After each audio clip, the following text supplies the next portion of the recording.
He said he had been unhappy for years with the casual tone of someone ordering a coffee, but I heard the sound of my future being unplugged.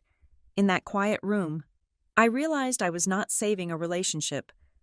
I was sitting next to a man who had been calculating my opportunity cost.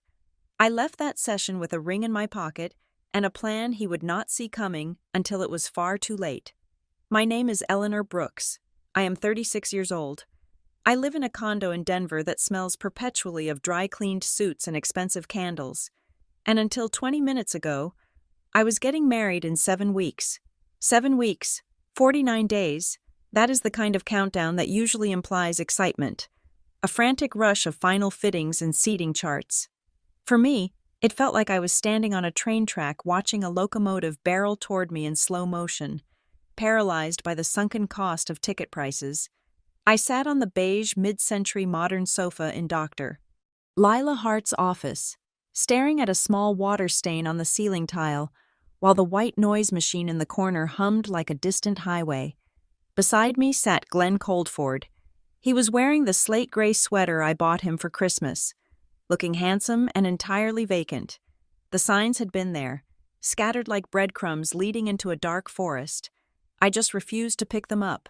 I am the Internal Investigations Manager at Kestrel Ridge Risk Solutions. My entire career is built on identifying information gaps, spotting the discrepancy between what people say and what the data shows. I find the employee skimming fractions of pennies. I find the vendor inflating invoices by 3%. I am paid a very good salary to be suspicious.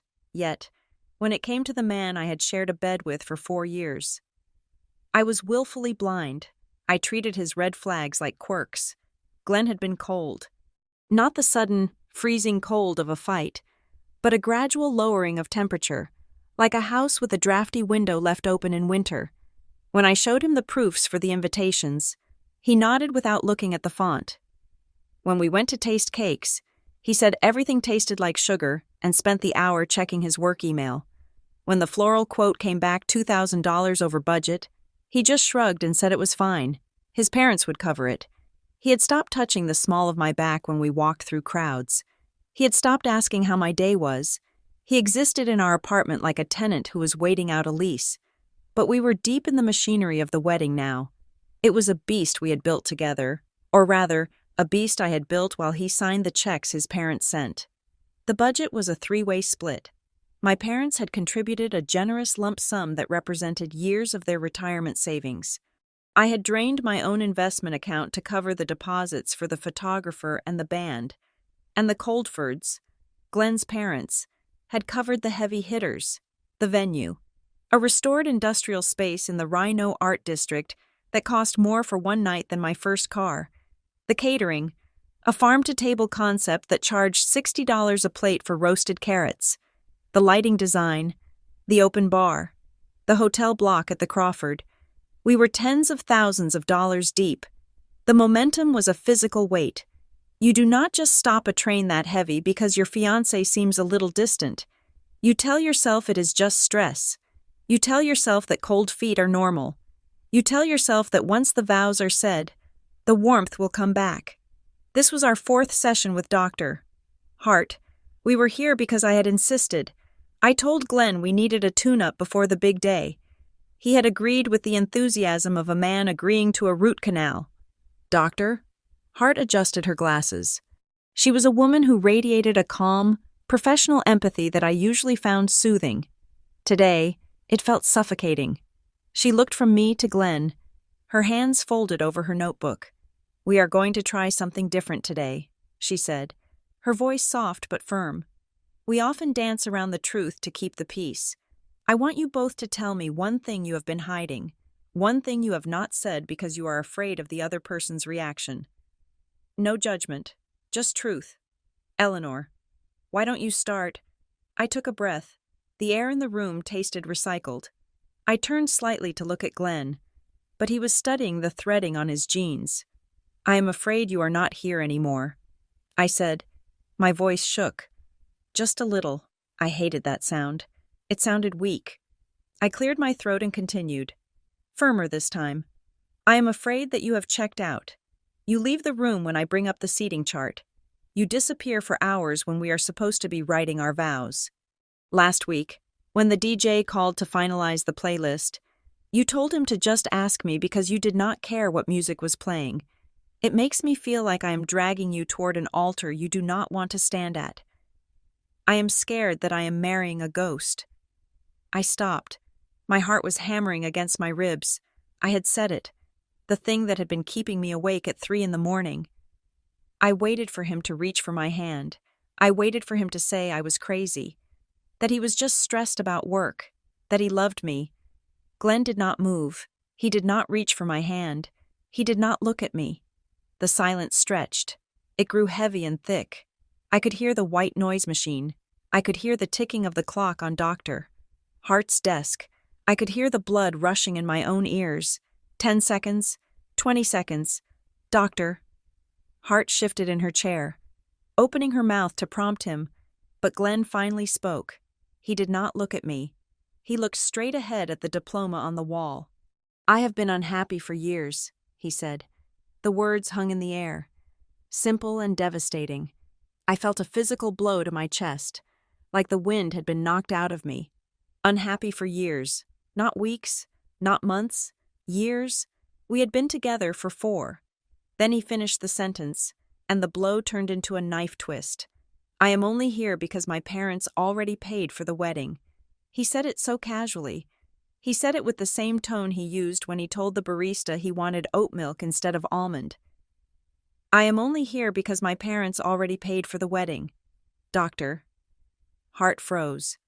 I saw her professional mask slip for a fraction of a second, her eyebrows shooting up before she disciplined her face back into neutrality. But the damage was done. The words were out. My brain, which usually processes information with the speed of a high-frequency trading algorithm, came to a complete halt. Then, it rebooted. But it did not reboot as Eleanor the fiancée. It rebooted as Eleanor Brooks, internal investigations manager. The sadness evaporated. The heartbreak was there, waiting for me in the wings. But center stage was suddenly occupied by cold, hard logic. He was staying with me because of a sunk cost fallacy. He was calculating his life based on deposit slips and cancellation policies. He was trading my future, my potential children, my happiness, against the price of a venue rental and a floral arrangement. I looked at him, really looked at him. I saw the weak line of his jaw. I saw the way he refused to make eye contact. I saw a coward who was willing to trap me in a loveless marriage because he was too afraid to tell his mother he had wasted her money. I felt a strange sensation in my hands. They were shaking, but not from grief.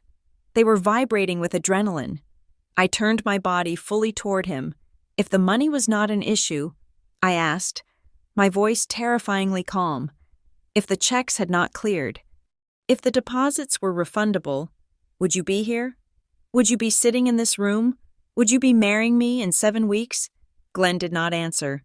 He just breathed out, a long, weary sigh through his nose. He still did not look at me. That was the answer. If you do not say yes immediately, the answer is no. Doctor? Hart started to say something. Eleanor, I think we need to process. I stood up. The motion was sudden, violent in the quiet room. My purse was on the floor. I grabbed it. My movements were precise, tactical. I reached into the side pocket and pulled out my phone. Glenn looked up then, startled by the movement. What are you doing? I ignored him. I unlocked the screen. My thumb hovered over the favorites list. I tapped the contact labeled Marianne Coldford. Eleanor. Wait, Glenn said, shifting in his seat. I hit the speaker button.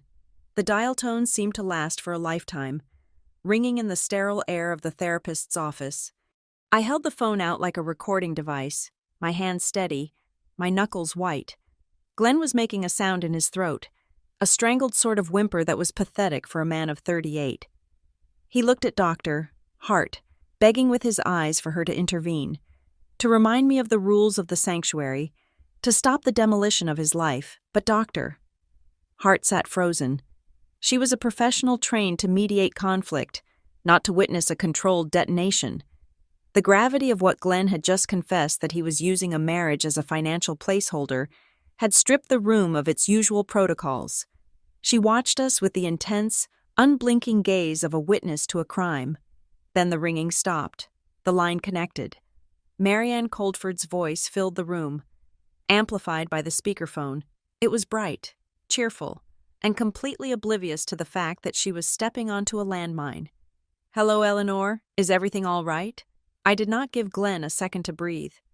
I did not give him a moment to scramble for a lie or to soften the blow with his usual charm. I had 30 seconds before the shock wore off, and I intended to use every single one of them. "Marianne," I said, my voice cutting through the silence like a scalpel. "I am putting this on speaker so everyone can hear. I am sitting here with Glenn and our therapist. Your son just admitted that he has been unhappy for years. He admitted that the only reason he is still sitting in this room, the only reason he has not walked away from me, is because you and Thomas have already paid for the wedding."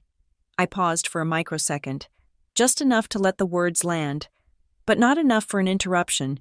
"He is staying with me because of a deposit slip. Marianne, he is marrying me to balance a ledger. So I am making this very simple for everyone. I am canceling the wedding. I will call the venue and the caterers myself. I will liquidate my portfolio if I have to.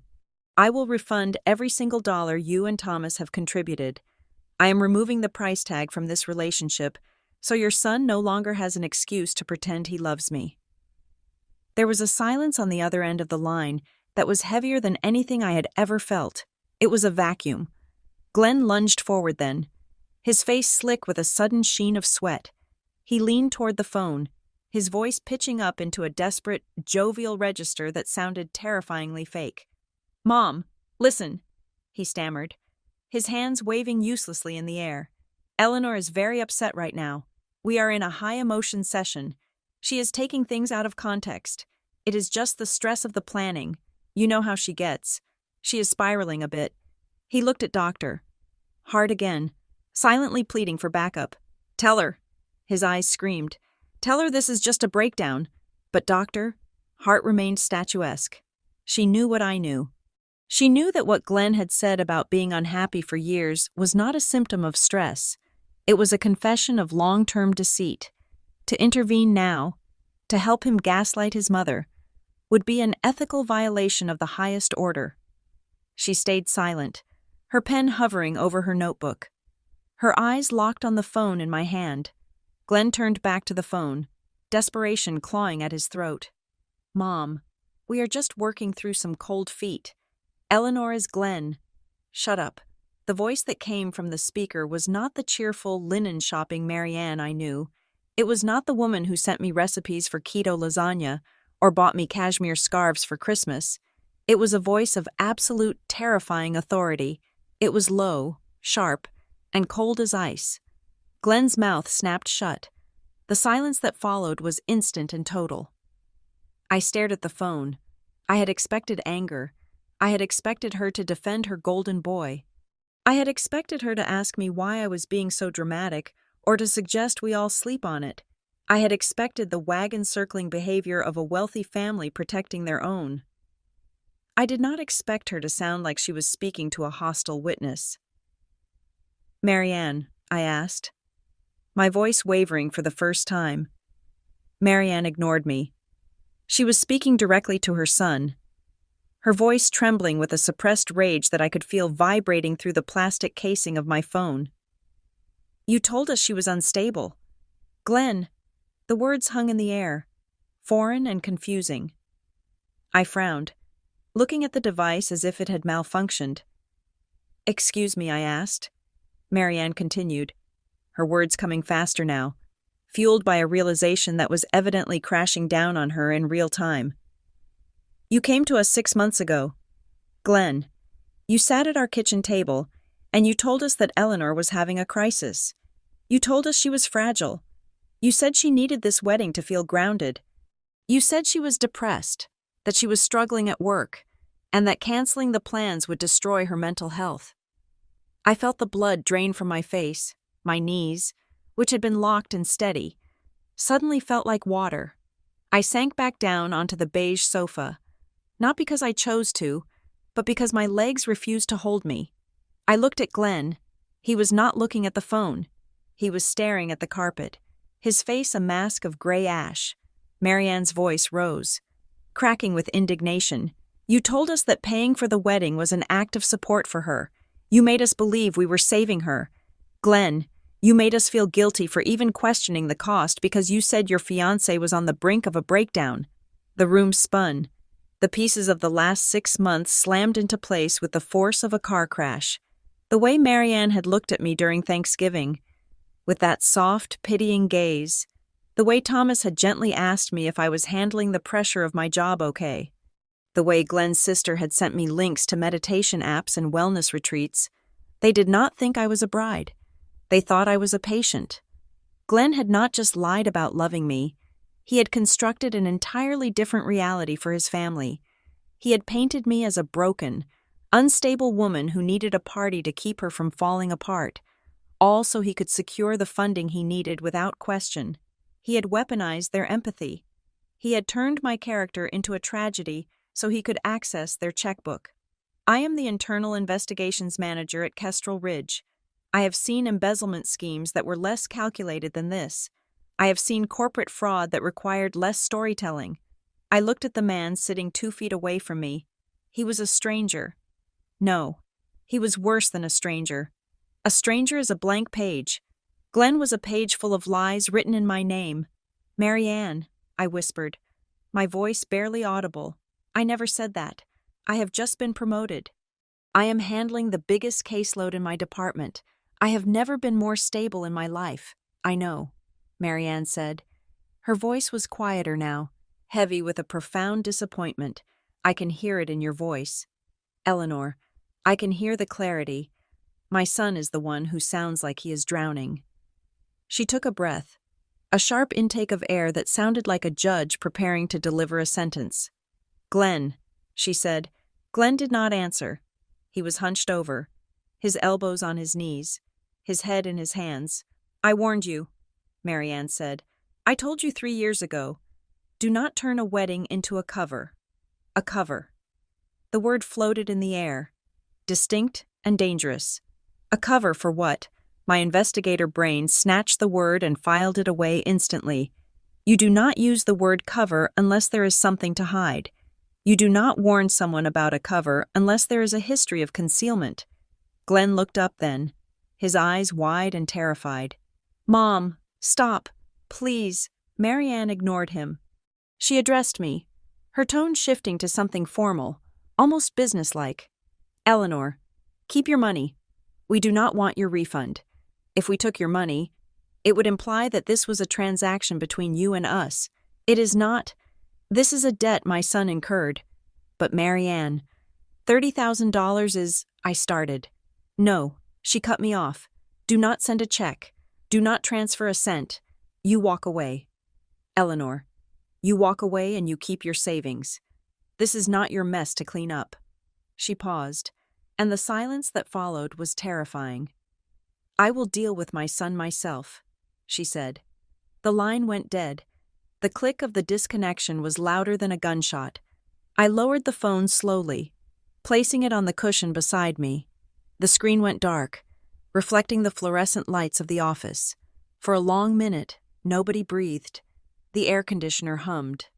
A car honked somewhere outside on the street, a reminder that the world was still turning, even though mine had just completely stopped.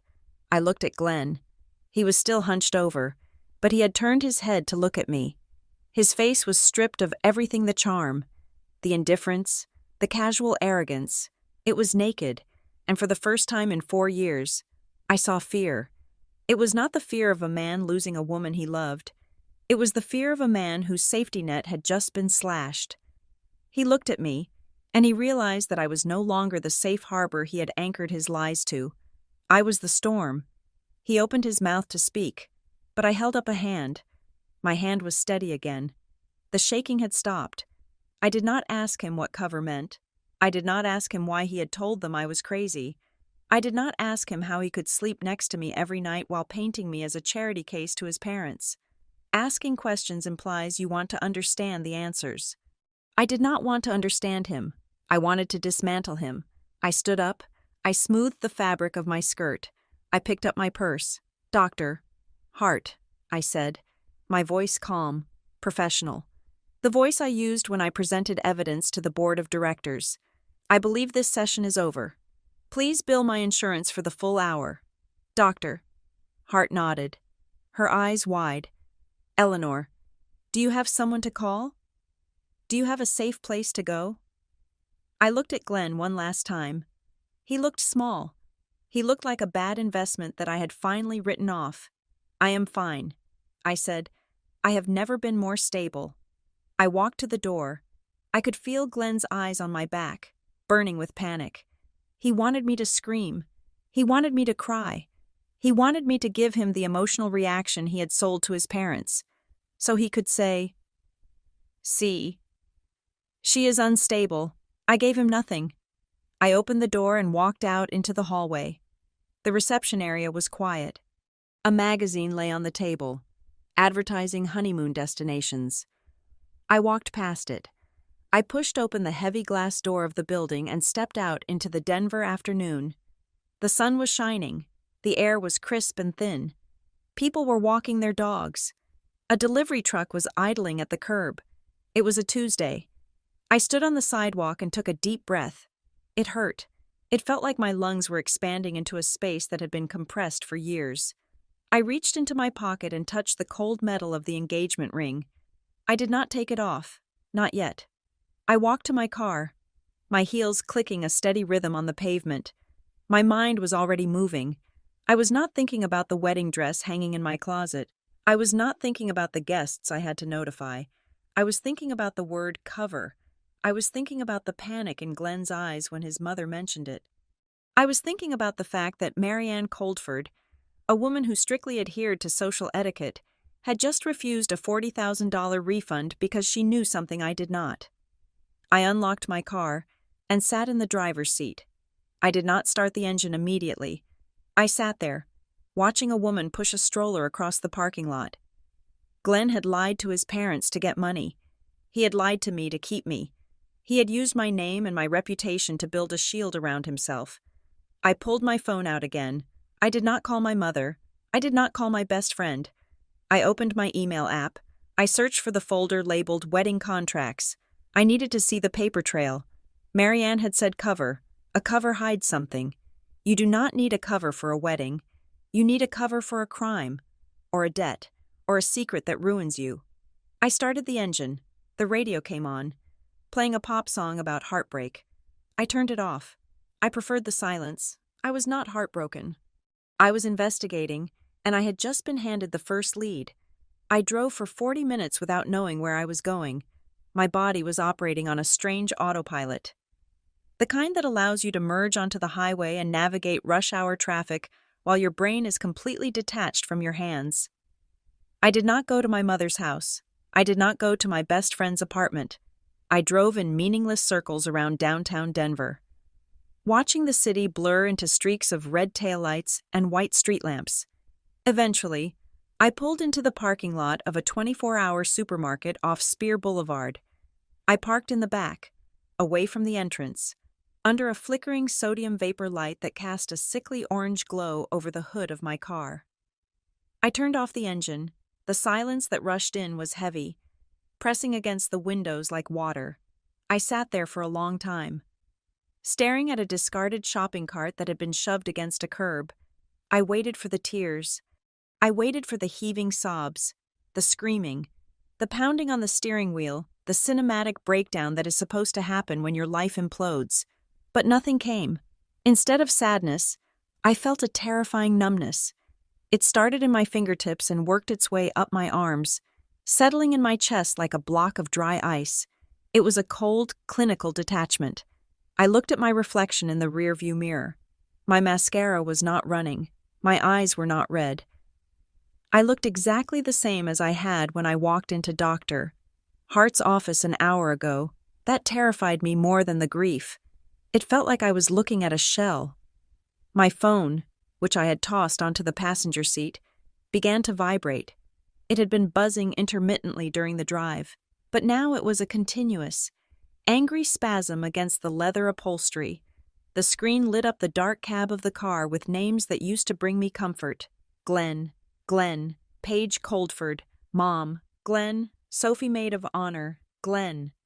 The device slid an inch toward the edge of the seat with each vibration, like it was trying to escape. I picked it up. 47 missed calls, 12 voicemails, 30 unread text messages. I did not listen to the voicemails. I could imagine them perfectly. Glenn's would be panicked, breathless, oscillating between begging and blaming. Paige's would be confused, asking why her mother was crying and talking about a refund. My mother's would be sharp, intuitive, demanding to know where I was. I opened the messages.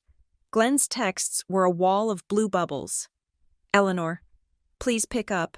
You misunderstood what I was saying. I was just venting. It is pre-wedding jitters.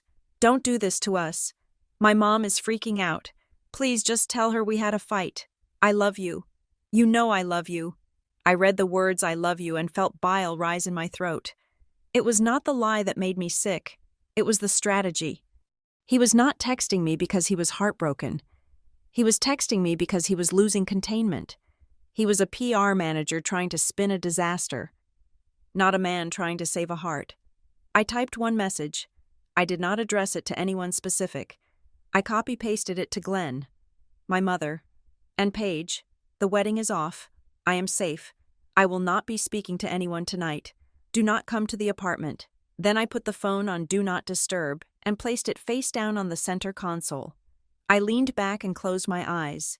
The image of the shopping cart outside burned behind my eyelids. The realization hit me then, sharp and clean. The pain was not coming from the fact that we were over. The pain was coming from the realization that I had been the only person in the relationship for years. I had been dating a mirror. I had been sleeping next to a performance. Every smile, every agreement, every nod he had given me during the wedding planning had been a calculated expenditure of energy designed to keep the funding stream his parents flowing. I was not a partner. I was a prop in his fundraising campaign. The investigator in me woke up. It stretched its limbs and pushed the grieving fiancé aside. If this was a performance, then there was a script. And if there was a script, there were documents. I grabbed my phone again, this time. I did not look at the texts. I opened my email app. I went straight to the folder labeled Vendor Contracts. My thumb moved rhythmically, scrolling through the PDFs, the venue contract, the catering agreement, the floral invoice. I started doing the math in my head, converting memories into liabilities. Venue deposit, $10,000, non-refundable within 90 days. We were at 49 days. That money was ash. Catering 50% down. Recoverable if canceled 60 days out. We missed the window by 11 days. Photographer full payment due next week. I had already sent the check. I needed to put a stop payment on that immediately. I switched apps to my mobile banking. I logged in, my fingers moving with the muscle memory of a woman who managed risk for a living. I froze my credit card. I transferred the balance of our joint savings, which was 90% my money anyway, into my personal checking account. I left exactly $500 in there, which felt like a fair severance package. A new notification banner slid down from the top of the screen. It was not Glenn. It was Dr. Hart, Eleanor. I want to confirm that our session ended at 4:15. I have cleared my schedule for tomorrow morning if you need an emergency session. Individual only. You were incredibly brave today. Please drink water. I stared at the message. Brave. Is it brave to wake up in a burning house and walk out the door? Or is it just survival? I did not reply, but I saved the message. It was a timestamp, a third-party verification of the moment the truth came out. Evidence. Another message came through. Glenn again. A long block of text this time. Eleanor. Look, I know what it sounded like, but you have to understand the pressure I have been under. My dad has been writing me about the business. And the wedding was the only thing making them happy. I felt like I couldn't breathe. I said those things to Dr. Hart because I wanted to shock the system, to get us back to reality. I didn't mean I don't love you. The wedding will fix everything. Once we are married, the pressure stops. We can just be us. Please come home. I read it twice. It was a masterpiece of manipulation. He pivoted from pressure to shock the system to the wedding will fix everything. He was doubling down on the very thing that had caused the explosion. He truly believed that if he could just get me down the aisle, the contract would be sealed and his parents would keep writing checks. The wedding will fix everything. It was the logic of a gambler chasing a loss. I started the car. I was done sitting in the dark. I needed to see the physical evidence of the life I was dismantling. The drive back to our apartment in Lohi was a blur. I pulled into the garage, noting Glenn's car was not there. He was probably at his parents' house, trying to do damage control, or at a bar, drinking the expensive scotch he liked to put on my credit card. The apartment was quiet. It smelled of the reed diffuser I had bought last week, sandalwood and bergamot. It smelled like a home. It made my stomach turn. I walked straight to the bedroom. I did not look at the bed. I did not look at the framed photo of us on the nightstand, taken in Napa 2 years ago, where we looked golden and happy. I walked into the walk-in closet. I pushed aside the hanging garment bag that held his tuxedo. Behind it, bolted to the floor, was our small fireproof safe. I keyed in the code, 0615. Our anniversary. How cliché. How stupid. The door popped open with a mechanical click. I reached in and pulled out the thick, expandable file folder labeled Wedding Future. This was where we kept everything. Passports, birth certificates, the deed to the car, the insurance policies, and the vendor contracts. I sat on the floor of the closet, the folder spread across my lap. I started sorting. Passports. I put mine in my purse. I left his. Car title. Both names. I set it aside. Life insurance. I was the beneficiary. He was mine. I made a mental note to change that tomorrow. Then I found it, tucked in the back of the folder, behind the venue contract, was a plain white envelope. It was not labeled. It was sealed. But the glue had dried out and popped open. I did not recognize it. I was the one who filed everything. I was the one who managed the paperwork. If a piece of paper entered this house, I knew about it, but I had never seen this envelope. I pulled out the contents. It was a single sheet of paper, a photocopy. It looked like a scan of a tax document, or maybe a loan application. The header was cut off, as if someone had done a sloppy job on the copy machine. I squinted at the numbers. They were dense, columns of figures, interest rates, repayment schedules. But what caught my eye was not the numbers. It was the entity name listed in the applicant field. It was not Glenn Coldford. It was a string of letters that looked like an acronym, followed by LLC, Archway Ventures, LLC. I frowned. Glenn worked in sales for a medical device company. He did not own a business. He did not have an LLC. Why was there a loan document for a limited liability company in our wedding folder? And why was the address listed for the applicant, a P.O. box in a town 3 hours south of Denver? I turned the paper over. Nothing on the back. I looked at the date on the bottom of the scan. It was dated 8 months ago, 2 months before he proposed. My heart rate, which had been slow and heavy, began to pick up speed. This was not a wedding document. This was something else. Something he had hidden in the one place he knew I would not look too closely, because I trusted him to handle the boring financial stuff while I handled the logistics.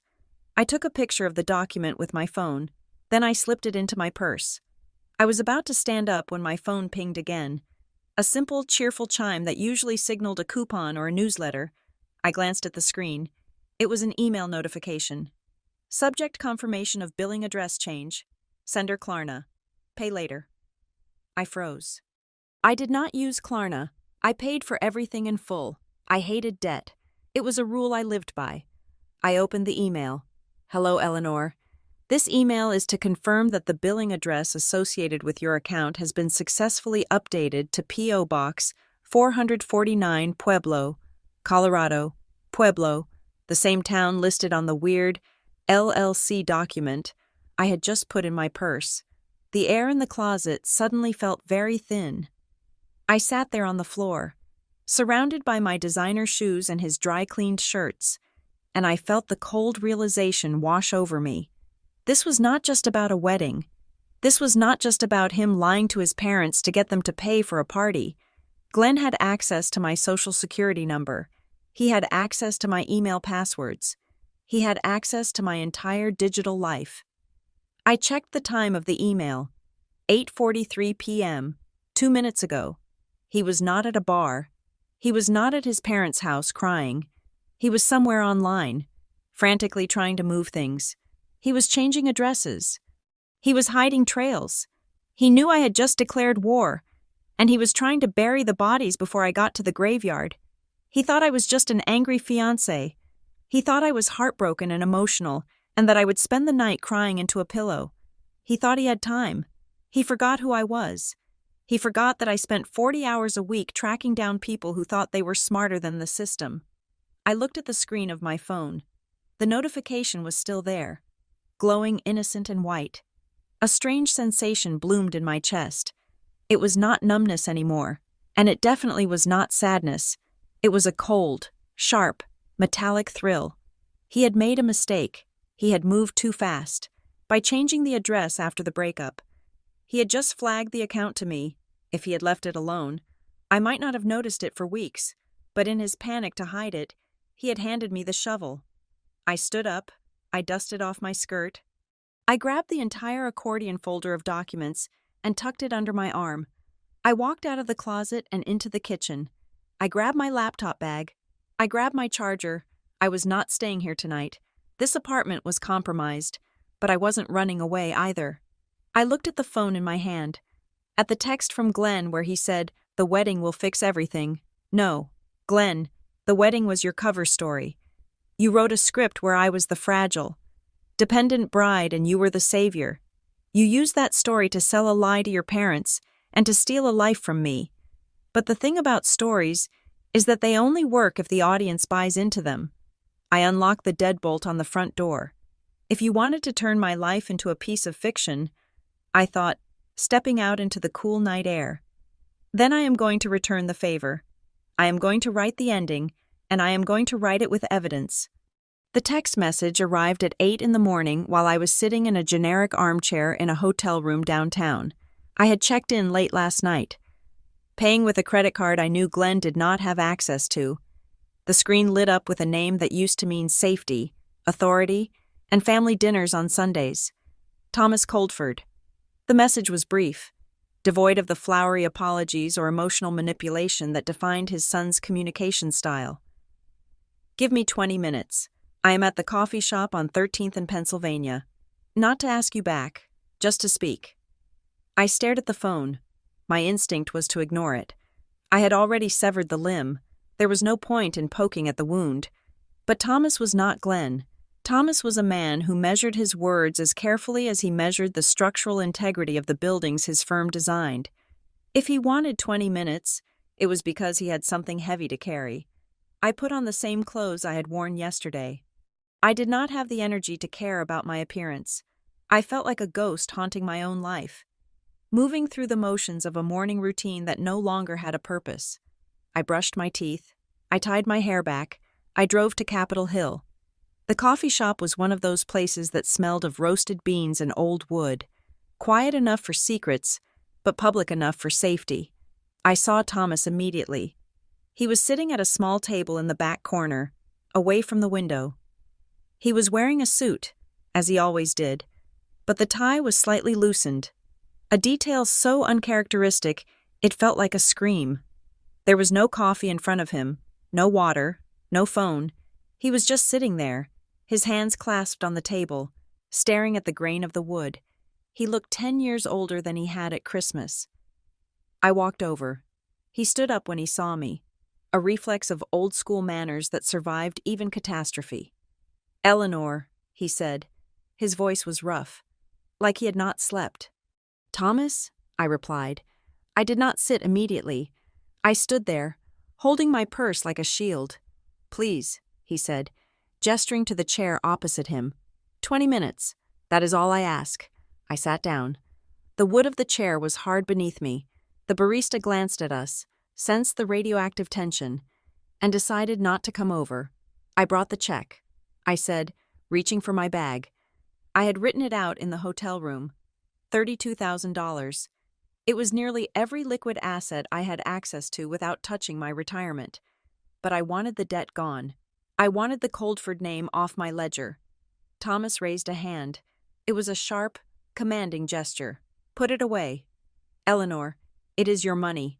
Thomas, I said, my voice steady. I will not keep it. I will not have Glenn saying I profited from this charade. It is not about the money, Thomas said. He looked me in the eye, and his gaze was terrifyingly direct. It is about the price of admission. We paid that money to see our son happy. We did not pay it to watch him destroy a woman's life. If we take that money back, it implies that this was a transaction that failed. It was not a transaction. It was a deception. He leaned forward, lowering his voice. We are not taking the money. Eleanor, consider it a penalty, a tax on our blindness. I paused, my hand still gripping the checkbook inside my bag. I watched him. Thomas was a man of logic. He did not throw $30,000 away out of sentiment. He was doing this because he was ashamed. I heard what Marianne said on the phone. I said softly, about the cover. Thomas winced. It was a small movement, a tightening of the muscles around his eyes. But it was there. Marianne is devastated, he said, not because the wedding is off, but because she feels foolish. We prided ourselves on knowing our children. We thought we knew Glenn. We thought he trailed off, looking down at his hands. They were large hands, calloused from years of site visits, now resting uselessly on the table. He told us you were the one in trouble. Thomas said. He looked up again, and there was a desperate need for truth in his eyes. He sat in our living room 6 months ago. He drank my scotch. He looked me in the face and told me that you were drowning. He said you were barely holding on to your job.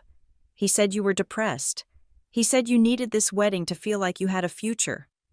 I felt the anger flare up again, hot and sharp, but I tamped it down. I have been promoted twice in the last year. Thomas, I said coldly, I manage a team of 12 investigators.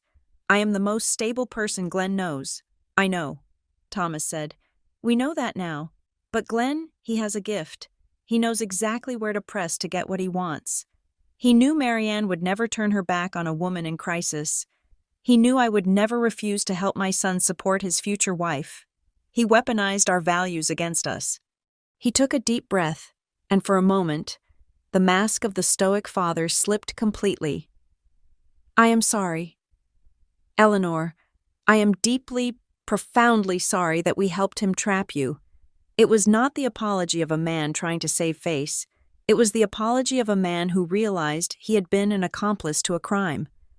I nodded. I did not say it is okay. It was not okay. It would never be okay. There is something else, Thomas said. He looked around the cafe, checking to make sure no one was within earshot. What is it? I asked. Thomas hesitated.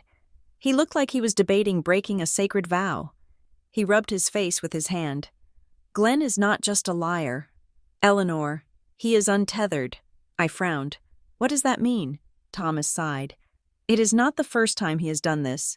Not a wedding, specifically. But the pattern, the urgent need for money, the elaborate stories to justify it, the manipulation of the people who love him. He looked out the window at the passing traffic on 13th Avenue. We have cleaned up his messes before, Thomas said quietly. When he was 22, when he was 28, there were situations, debts, bad investments. We always stepped in. We always wrote the check. We thought we were helping him get back on his feet. We thought if we just cleared the slate one more time, he would finally learn. He turned back to me, his eyes hard. We were wrong. We were not helping him. We were enabling a predator. I sat very still. The document I had found in the safe, the loan application for Archway Ventures, LLC, suddenly felt heavy in my purse. What kind of messes? Thomas, I asked. Thomas shook his head. Details do not matter right now. What matters is that this time, the bank of Mom and Dad is closed. Marianne and I made that decision last night after you hung up. We are not bailing him out. We are not covering the deposits. We are not silencing the vendors. He is on his own." He paused, and then he muttered something, almost to himself, a slip of the tongue that escaped before he could catch it. God, she does not know the half of it. The words were barely a whisper, but in the quiet of the cafe, they landed like a hammer. I froze. My investigator brain snapped into focus. She does not know the half of it. That implied depth. That implied that the wedding scam was just the tip of the iceberg. I leaned forward. "Thomas," I said sharply, "what is the half?" Thomas looked at me, startled. He realized what he had said. He pulled back, his face closing off. "Nothing," he said quickly. "Just general history." "No," I said. I did not let him retreat. "You do not say she does not know the half of it, unless there is something specific she needs to know." "I was engaged to him for a year. Thomas, I lived with him. I share a lease with him. If there is something coming down the pipeline, I need to know. Am I in danger?" Thomas looked at me. He saw the shift in my demeanor. He saw that I was not looking for comfort. I was looking for intel. "You are not in physical danger," he said carefully. "Glenn is a coward, not a fighter." But what? Thomas sighed. He reached into the inner pocket of his suit jacket. He pulled out a small, cream-colored business card. He placed it on the table and slid it across the wood toward me. I looked at the card. Arthur P. Sterling, attorney at law. "That is the family lawyer," Thomas said. "He has handled the Coldford estate for 30 years. He knows where all the bodies are buried." I looked up at Thomas, confused. "Why are you giving me this? He represents you. He represents Glenn. He represents the family," Thomas corrected. "And as of this morning, Glenn is acting against the interests of this family." Thomas looked at the card, then back at me. "Glenn has been moving money. Eleanor, he has been using names that are not his own." My breath caught in my throat. "Archway Ventures, LLC. I cannot give you the details because I do not have the full picture yet myself," Thomas said, "but I know enough to know that when the walls fall, they are going to fall hard, and you were standing right next to him when he built them." He pointed at the card. "Call Arthur. He is expecting your call." I told him to answer whatever questions you have.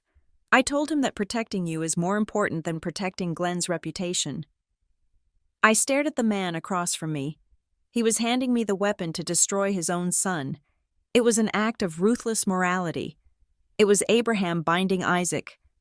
But this time, he was handing the knife to someone else. Why, I asked. "Why would you do this?" Thomas stood up. He buttoned his jacket. He looked tired, infinite and weary. "Because you are a good woman, Eleanor," he said, "and because if I let him drag you down with him, I will not be able to look at myself in the mirror." He looked down at me one last time. "Check your credit report, Eleanor. Check every account. Check the accounts you think you closed. And do not be polite. Do not let your history with him make you soft. If you find something, you burn it out." He did not say goodbye. He simply turned and walked out of the cafe. I sat there for a long time, staring at the cream-colored card on the table. Arthur P. Sterling. I picked it up. The edges were sharp. I felt a strange sensation in my chest. It was pain. Certainly. The pain of knowing that the man I loved was not just a bad fiancé, but a bad human being. A man whose own father had to hand out legal referrals to protect people from him. But beneath the pain, there was validation. I was not crazy. I was not paranoid. The intuition that had screamed at me in the therapist's office, the gut feeling that had made me pull the trigger on the breakup, was right. She does not know the half of it. I took a sip of water from the glass the busboy had left. It was warm. I opened my purse and took out the photocopy of the Archway Ventures LLC document. I laid it next to the lawyer's card. The puzzle was starting to form. Glenn had a history of messes. The family had cut him off. He needed a new source of funding. He found me. He found a wedding. He found a cover. But covers are thin. And Thomas Coldford had just given me the match. I picked up my phone. I did not call Glenn. I did not call my mother. I dialed the number on the business card. Arthur P. Sterling's office. A woman's voice answered after 2 rings. This is Eleanor Brooks. I said, Thomas Coldford told me to call. There was a pause, a shift in tone. Ms. Brooks. The receptionist said, Mr. Sterling is in a meeting, but he left instructions to be interrupted if you called. Please hold. I waited. Outside the window, the city of Denver moved on. People walked to work. Buses stopped. The world churned. But inside the cafe, the air was still. I was no longer a bride mourning a wedding. I was a plaintiff preparing a case, and I had the star witness on my side. If you have never dismantled a wedding 72 hours before the final head count is due, I do not recommend it. It is a specific kind of administrative hell that sits somewhere between filing for bankruptcy and arranging a funeral. I sat at the small desk in my hotel room, a lukewarm cup of coffee beside me, and opened the master spreadsheet. It was a thing of beauty, a color-coded grid that tracked every deposit, every deadline, and every contact number for the event that was supposed to launch my life as Mrs. Glenn Coldford. Now, it was just a list of financial casualties. I started with the venue, the Foundry at Rhino. It was a stunning industrial space with exposed brick and skylights that cost more to rent for 8 hours than my first car cost to buy.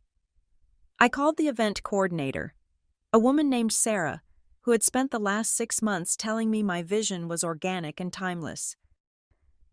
Hi, Sarah. This is Eleanor Brooks. Eleanor, she chirped. I was just about to email you the final floor plan. Did you decide on the sweetheart table or the head table? Neither. I said, my voice was flat. I am canceling the event. There was a pause, a long, heavy silence where I could practically hear her doing the mental math on her commission. Oh, she said. Her voice dropped an octave. I am so sorry to hear that. Eleanor, is everything okay? The wedding is off. I said, I need to trigger the cancellation clause in our contract. Another pause. I heard the clicking of a keyboard. Okay, let me pull that up. Since we are within the 60-day window, I have to be honest with you. Eleanor, the initial deposit of $10,000 is non-refundable, and per the contract, 50% of the remaining balance is due as a cancellation fee. I knew this. I had read the contract at 3 a.m, but hearing it out loud felt like being punched in the gut. $10,000. That was not just money. That was overtime hours. That was skipped vacations. That was the safety net I had built for myself before Glenn convinced me that we needed a dream venue. I understand. I said, please process the cancellation and send me a final invoice for any outstanding fees. Do not charge the card on file. I will send a certified check. I hung up. $10,000 gone. Just like that. Next was the caterer, Farm and Fork. They were slightly more sympathetic but equally ruthless, because we had already locked in the menu and they had turned down other events for that date. They kept the first 2 deposits, $7,500, gone. They offered to donate the food to a shelter if I paid the balance, a gesture that was noble but financially impossible for me at that moment. The photographer was a man named Leo, who fancied himself an artist of light. I cannot give you the cash back. Eleanor, he told me, sounding pained. I have held this date for a year, but I can give you store credit. You can use it for family portraits later. Or maybe a different wedding. I almost laughed. The idea of standing in a white dress again felt as likely as me joining the space program. Keep the credit. Leo, I said, I do not think I will be needing it. The florist was the worst. Flowers are perishable inventory. She had already ordered the peonies from Holland. $4,000. She was crying on the phone, telling me she would go out of business if she refunded me. I told her to keep it. I did not have the energy to fight a woman over dying blooms. By noon, I had torched approximately $25,000. I called my parents. My mother answered on the first ring. It is done. Mom, I said, I canceled the big ones. There was a muffled sound, like she was holding a tissue to her face. Oh, Ellie, she whispered. I am so sorry. The dress, you looked so beautiful in that dress. Mom, it is just fabric, I said, though my throat felt tight. My father got on the line. His voice was gruff, the voice of a man who solved problems with socket wrenches and silence. How much are you out? He asked. About 25 grand. I said, Plus whatever legal fees are coming. He grunted. Cheaper than a divorce lawyer. Ellie? Better now. He was right. Of course. My father was always right about the math of misery. It is always cheaper to walk away from a bad investment early than to keep pouring capital into a sinking ship. But $25,000 still felt like a lot of money to pay for a lesson in character judgment. Then the text started. It began with a trickle. A few messages from bridesmaids, then friends of Glenn, then mutual acquaintances we saw at trivia nights. Hey, just checking in. Glenn sounds really worried about you. Eleanor, are you okay? We heard what happened. If you need to talk, I am here. Mental health is so important. I frowned. Mental health. I opened Instagram. I did not post. I never posted when I was emotional, but I watched. Glenn had not posted anything publicly. He was too smart for that, but he was working the back channels. I could see it in the way people were reaching out to me. The tone was not, "I am sorry your relationship ended." The tone was, "I am sorry you are having a breakdown." I called Sophie, my maid of honor. She picked up immediately, sounding breathless. Eleanor, oh my God. Where are you? Glenn called me. He said you snapped in therapy. He said you started screaming at Dr. Hart and stormed out, and that you are off your meds. I closed my eyes. Off my meds. I took a multivitamin and an occasional ibuprofen. I was not on meds. He is spinning a narrative. Sophie, I said calmly. He is telling people I had a psychotic break so that when the truth comes out about the money, he can say I am unreliable. What money? Sophie asked. He said you were paranoid about his finances. He said you were accusing him of stealing from his parents. He is smart. I thought, he is getting ahead of the story. He is planting the seeds of doubt so that when I show the receipts, everyone will view them through the lens of my instability.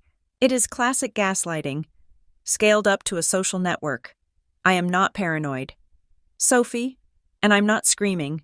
I am sitting in a hotel room drinking coffee and canceling vendors. But why? She asked. Why did you leave him? You guys were perfect. We were not perfect. Sophie, we were a Ponzi scheme with a registry. I hung up.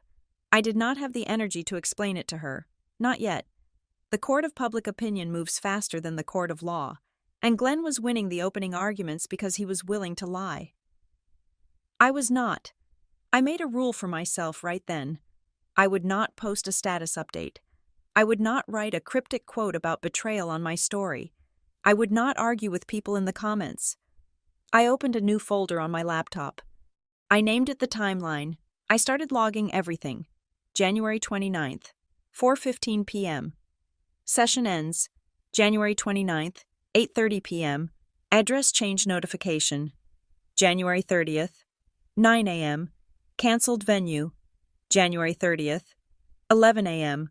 Text from Sophie regarding Glenn's claims of mental instability. I took screenshots of every text message. I saved every email. I was building a repository of truth. If Glenn wanted to tell a story, fine, I would build an encyclopedia. My phone rang again. It was a 720 area code. I did not recognize the number, but I answered it. Assuming it was another vendor looking for their pound of flesh. This is Eleanor, I said. Hi, Ms. Brooks. This is Mike from Mile High Sound and Light. We are doing the DJ and lighting for the reception. Yes, Mike, I said, sighing. I was just about to call you. I need to cancel the contract. Yeah, I figured, he said. He sounded confused. That is actually why I'm calling. I just got an email from your fiancé or ex-fiancé. Glenn. My grip on the phone tightened. What about him? Well, he emailed me about 20 minutes ago. He said that since the event is canceled, we should process the refund for the deposit, which, usually we do not do refunds this close. But since you guys paid the full amount up front, I was going to give you back 50%. That is generous of you. Mike, I said. Right, he continued. But the thing is, he asked me to send the refund to a different account than the one you paid with. He said you guys closed the joint account and he wanted it sent to his personal Venmo or something. It seemed weird. The contract is in your name. Eleanor, You signed the check. I felt a cold chill slide down my spine. I paid Mike $3,000 in full last month because he offered a 10% discount for upfront payment. That was my money. From my personal savings. Glenn knew that. He is trying to divert the refund. I realized. He is trying to scrape whatever cash he can from the wreckage before I can get to it. Mike, I said, my voice dropping to a low, dangerous register. Do not send that money to Glenn. Yeah, I thought so. Mike said. It felt sketchy. He was really pushy about it. Said you were indisposed, and he was handling the finances. Indisposed. That fit the breakdown narrative perfectly. Mike, the contract is in my name. If you send that money to anyone other than me, I will sue you for breach of contract. Whoa, okay. Easy, Mike said. I am not sending it. That is why I called you. I will mail a check to the address on file. Is that still good? Yes, I said. The address on file is my apartment. I have the key. Send it there. And Mike. Yeah. Forward me that email from Glenn, including the headers. I hung up. My hands were shaking again. But not from nerves, from rage. This was not a breakup. This was a heist. Glenn was not just trying to save face. He was looting the burning building. I looked at my phone. I had notifications from apps I rarely used. Gmail password, reset verification code, Bank of America. We noticed a login attempt from a new device, Verizon. Your account PIN has been updated. He was hunting. He was trying to get into my digital life. He knew that I knew about Archway Ventures, LLC. He knew I had the documents. He was trying to lock me out before I could lock him down. It was a race.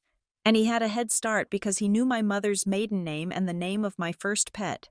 I did not panic. Panic is for amateurs. I am a professional. I picked up my laptop.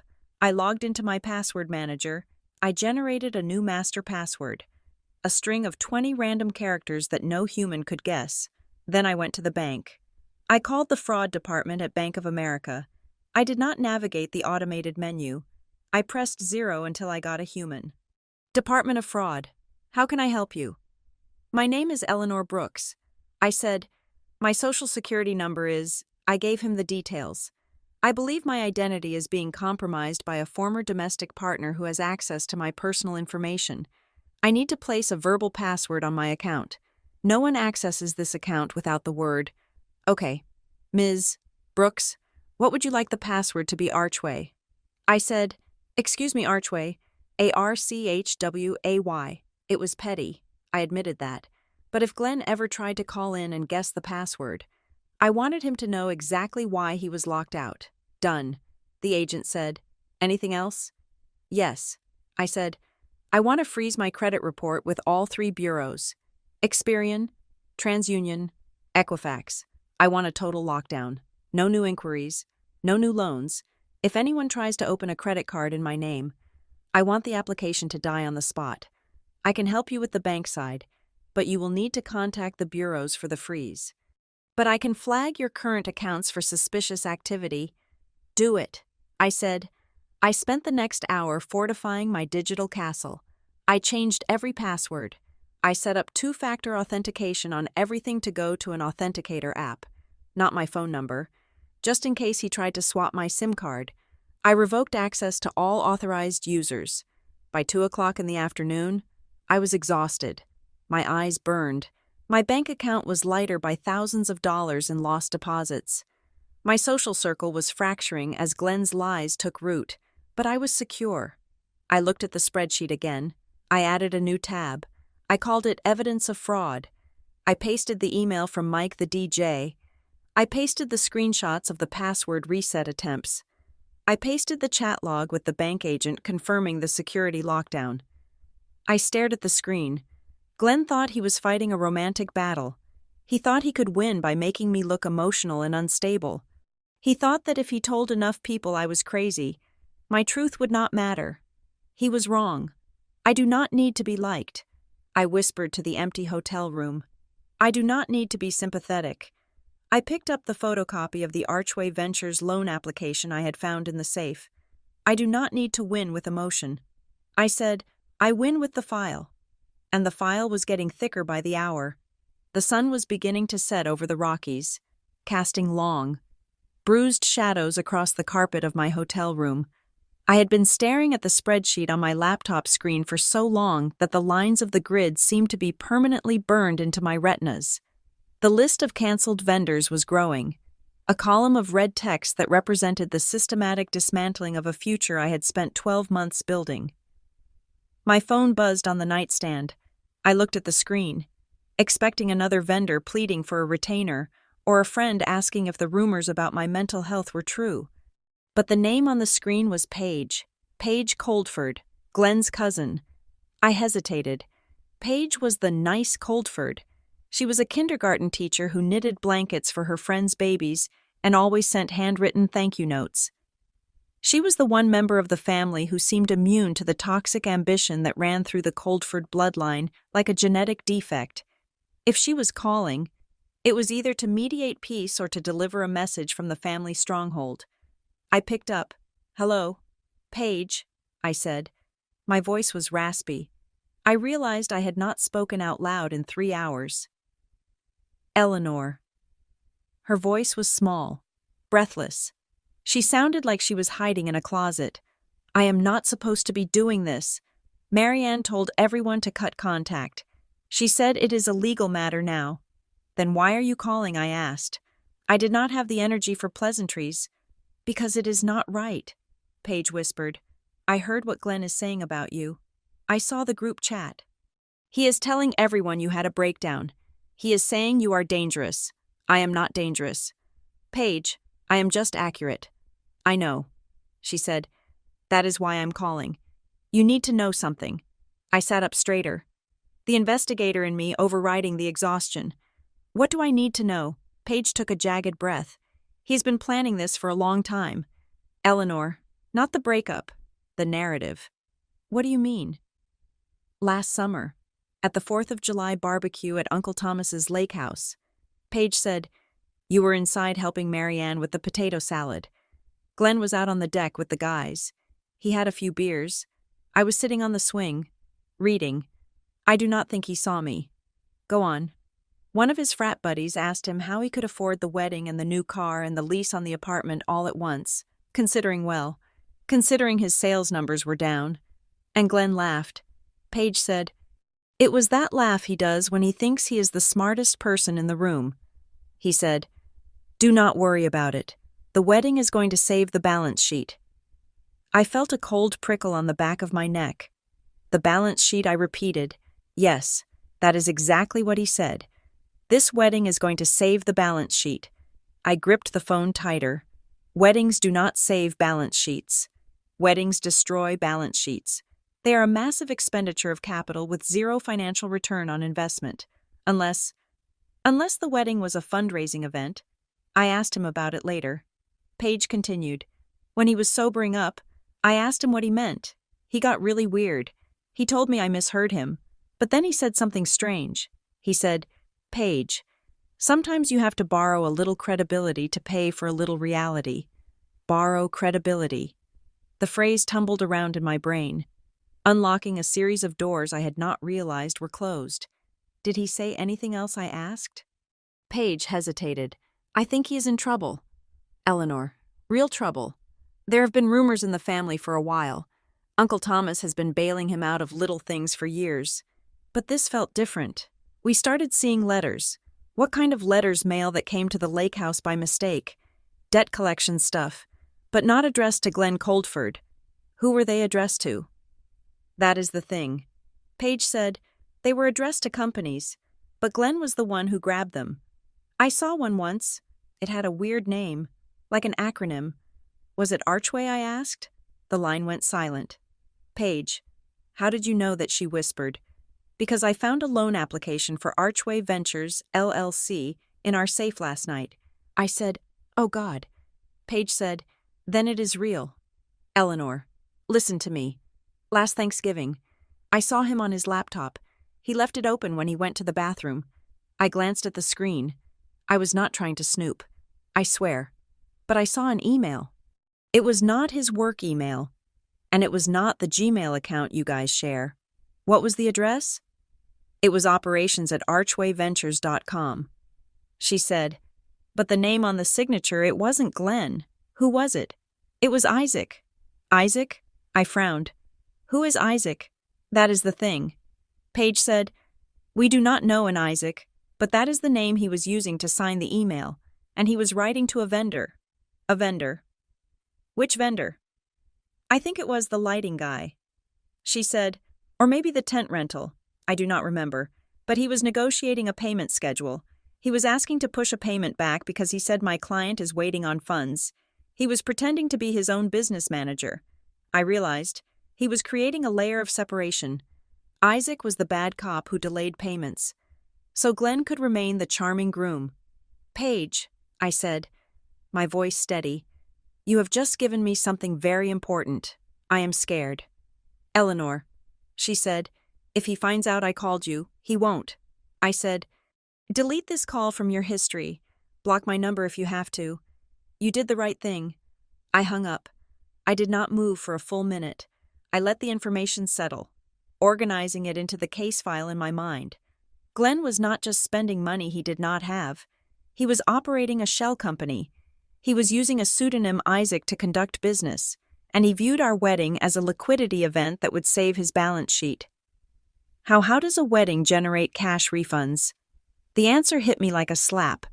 If he paid vendors with his parents' money or my money, and then negotiated refunds to be sent to a different account, an account controlled by Archway Ventures. He was laundering the wedding budget. He was taking the clean money checks from Thomas, transfers from me paying the vendors to create a paper trail of legitimate activity, and then, slowly, quietly, he would cancel or downgrade services, requesting the difference be returned to him, but not to Glenn, to Isaac. To Archway. I opened my laptop. My fingers flew across the keyboard. I went to the Colorado Secretary of State Business Search. It is a public database. Anyone can use it. I typed in Archway Ventures, LLC. One result found. Status, good standing. Formation date, 18 months ago. Registered agent, United Corporate Services. A professional registered agent. That meant the owner wanted anonymity. They paid a service to receive legal papers so their name did not appear on the public record, but there was a principal office address listed. P.O. Box, 449 Pueblo, Colorado, the same address from the Klarna email, the same address on the loan application. I opened a new tab. I went to the website of the lighting company. Mile High Sound and Light. I still had the login credentials because I was the one who signed the initial contract. I logged in. The dashboard showed our event status canceled. I clicked on the Documents tab. There was the original contract I had signed 6 months ago. There was the cancellation confirmation from this morning. But there was a third document. It was labeled Addendum B, Equipment Upgrade. I had never authorized an equipment upgrade. We were over budget on lighting as it was. I clicked on the file. It opened as a PDF. It was dated 3 weeks ago. It was a change order adding intelligent lighting fixtures and a fog machine. The cost was $4,500. I scrolled down to the signature block. There, in the digital signature field, was my name, Eleanor Brooks, and next to it, a digital stamp, signed via DocuSign. IP address, 67.145.2, 2.10. I stared at the signature. It looked like my signature. It was the cursive font DocuSign generates based on your name, but I had not signed this. 3 weeks ago, on the date listed. I was in Chicago conducting an audit for a client. I was in a secure data room from 8 in the morning until 6 at night. I did not have access to my personal email. I checked the metadata of the PDF. The email address the document was sent to for signature was not eleanor.brooks@gmail.com. It was Eleanor Brooks, wedding@gmail.com. I did not own that email address. I felt a surge of adrenaline that made my hands shake. This was it. This was the crossing of the Rubicon. Lying to his parents was moral bankruptcy. Gaslighting me was emotional abuse. But creating a fake email address in my name and signing a contract for $4,500 of debt that I would be legally responsible for, that was identity theft. That was wire fraud. That was a felony. I sat back in the chair. Glenn had added $4,500 of charges to the bill. He likely planned to cancel this upgrade a week before the wedding, claiming we needed to cut costs, and request the refund. But since Eleanor signed the addendum, the refund would go to the account on file. And who controlled the account on file for the addendum? I bet my life it was Archway Ventures. He was churning debt in my name to generate cash for himself.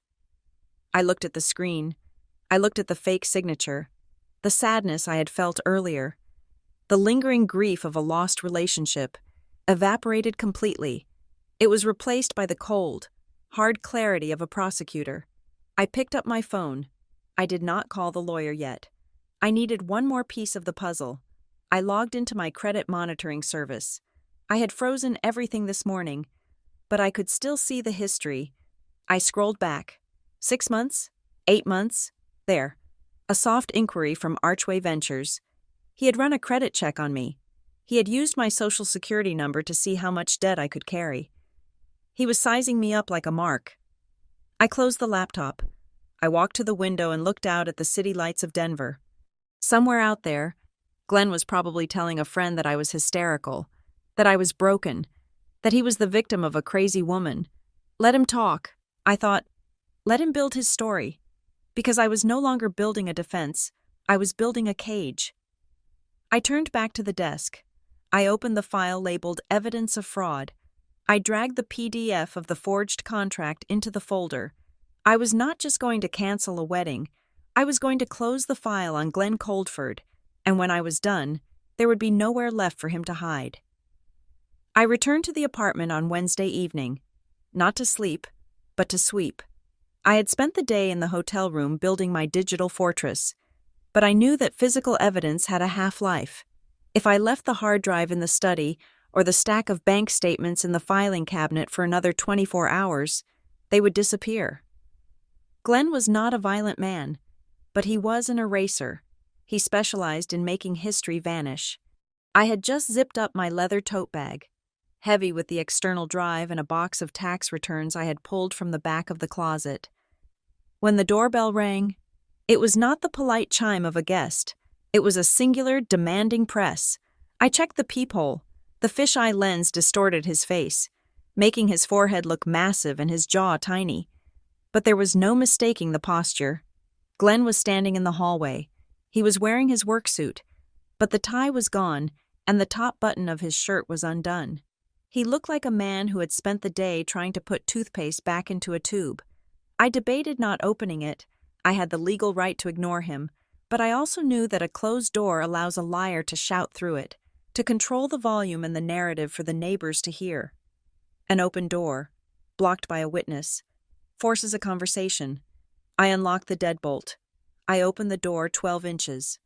I planted my foot against the base, creating a wedge that was as solid as a barricade. Glenn moved to step in, assuming the space was still his. When his shoulder hit the resistance of the door and my body, he stopped. He looked down at my foot, then up at my face. We need to talk like adults. Eleanor, he said. His voice was tight, calibrated to a frequency of reasonable frustration. Let me in. You can speak from there, I said. I did not raise my voice. I kept my hands on the doorframe. He let out a sigh. A dramatic exhale meant to signal that he was the one dealing with a difficult child. You are being ridiculous, he said. You stormed out of Dr. Hart's office. You humiliated me in front of a medical professional. You called my mother and caused a family crisis. And now you are barricading yourself in our home. It is my lease, Glenn. I said, you are an occupant. I am the signatory. That is technicality. He snapped. He ran a hand through his hair. Look, I get it. You are hurt. You felt blindsided. But what you did yesterday, that was a violation. Eleanor, a violation, I asked. Therapy is supposed to be a safe space, he said, leaning in, his eyes wide with earnest intensity. It is a sanctuary. We are supposed to be able to say the ugly things, the scary things, without fear of judgment. That is the contract of the room. I opened up to you. I shared a vulnerable moment about my fears and my financial anxiety. And you took that vulnerability and you weaponized it. I stared at him. It was a breathtaking performance. He was using the language of emotional intelligence to defend a con. He was twisting the concept of safety to protect his deceit. I did not share a vulnerability. "Glenn," I said coldly, "you did not tell me you were feeling sad. You told me you were defrauding me." "I did not say that," he protested. "You said you were only in the room because the checks had cleared." I said, "That is not a feeling. That is a confession of intent. You do not get to confess to a long-term scam in a therapist's office and then claim diplomatic immunity just because there was a white noise machine playing in the corner." "It was not a scam," he hissed, glancing down the hallway to ensure the neighbors were not listening. "It was a strategy. I was managing the families. I was keeping the peace. You were managing revenue streams," I corrected. He flinched. The term hit too close to home. He looked at me, and his expression shifted. The wounded bird act dropped. The angry, inconvenienced manager appeared. "You have no idea what you have done," he said, his voice dropping to a growl. "My dad is not answering my calls. My mom is crying. People at work are asking me why the registry link is down. You are destroying my reputation." Eleanor. There it was. Not "you are breaking my heart." Not "I miss you." "You are destroying my reputation." I felt a surge of validation so strong it almost made me smile. "Your reputation is not my responsibility," I said. "Your reputation is the lag measure of your character. If it is collapsing, it is because the foundation was rotten. You are affecting my ability to work," he said, and for a second, I saw genuine panic. "If the firm finds out about this, if they think I am unstable?" "Why would they think you are unstable?" I asked. "Unless you have been mixing personal and professional funds." His eyes snapped to mine. It was a micro-reaction, a pupil dilation that happened in a fraction of a second. "I have never done that," he said too quickly. "Then why are you worried?" I asked. He stepped back, trying to regain his composure. He smoothed his shirt. "I am worried because you are acting irrationally," he said. "You are freezing accounts. You are locking me out of joint emails. You are treating a breakup like a corporate investigation. It is an investigation." "Glenn?" He laughed. A short, dry bark. "You are paranoid. You are seeing ghosts." "Am I?" I asked. I leaned forward slightly, crossing the threshold of the doorway just an inch. "Then explain Mike." Who? He blinked. "Mike, the DJ, from Mile High Sound and Light." He froze. His Adam's apple bobbed as he swallowed. "I do not know what you are talking about. I think you do." I said, "I think you emailed him yesterday, 20 minutes after I canceled the contract. I think you asked him to bypass the original payment method and send a refund check for $1,500 to a private account." Glenn's face went gray. He opened his mouth, then closed it. He looked like a chess player who realized he had lost his queen 5 moves ago. That was a misunderstanding. He stammered, "I just wanted to make sure the money didn't get lost in the transition. I was going to transfer it to you." "To an account I do not have access to?" I asked. "It is my business account," he shouted, losing control of his volume. "I use it for consulting. It is easier to process deposits there." "Consulting?" I asked. "You work in medical sales." "Glenn, since when do you have a consulting firm?" He waved his hand dismissively. "It is a side thing, a holding company. It is perfectly legal." "Really?" I asked. "What is the name of this holding company?" He glared at me. "It does not matter. It matters to the DJ." I said. He seemed very confused why he was being asked to write a check to a third-party entity for a wedding contract signed by Eleanor Brooks. Glenn's face twisted. He was cornered, and like any cornered animal, he snapped, "It is not a third party," he yelled. "It is my company. Archway is fully registered." The word hung in the air between us. Archway. I had not said it. I had asked him about the DJ. I had asked him about a consulting firm, but I had never, not once, mentioned the name Archway to him. I had only seen it on the stolen document in the safe and the credit report inquiry. To him, I was just a suspicious fiancé. I was not supposed to know the name of the shell company. The silence that followed was absolute. I watched the realization wash over him. I saw his eyes widen as he replayed the last 5 seconds of conversation in his head. He saw the trap. He saw that he had walked right into it. He started, his voice trembling. You tricked me. I did not trick you. Glenn, I said softly, I just let you talk. He stepped back again, looking at me with a new expression. It was no longer condescension, it was dread. He realized that I was not just angry, I was informed. How much do you know? He whispered. Enough, I said. He stared at me, his mind racing, trying to calculate the blast radius. Then, the fear turned into aggression. He pointed a finger at me. If you say a word of this to anyone, he said, his voice low and shaking. If you tell my father, if you tell my boss, I will sue you. Sue me for what I asked. Defamation. He spat. Slander. I will drag you to court. I will say you are vindictive. I will say you hacked my accounts. You can try. I said, but defamation requires the statement to be false, and I am not telling stories. Glenn, I am archiving documents. Documents, he asked. What documents? The ones you left in the safe. I lied. I wanted him to wonder. I wanted him to sweat. He went pale. He knew exactly what was in the safe, or rather, what had been in the safe before I emptied it.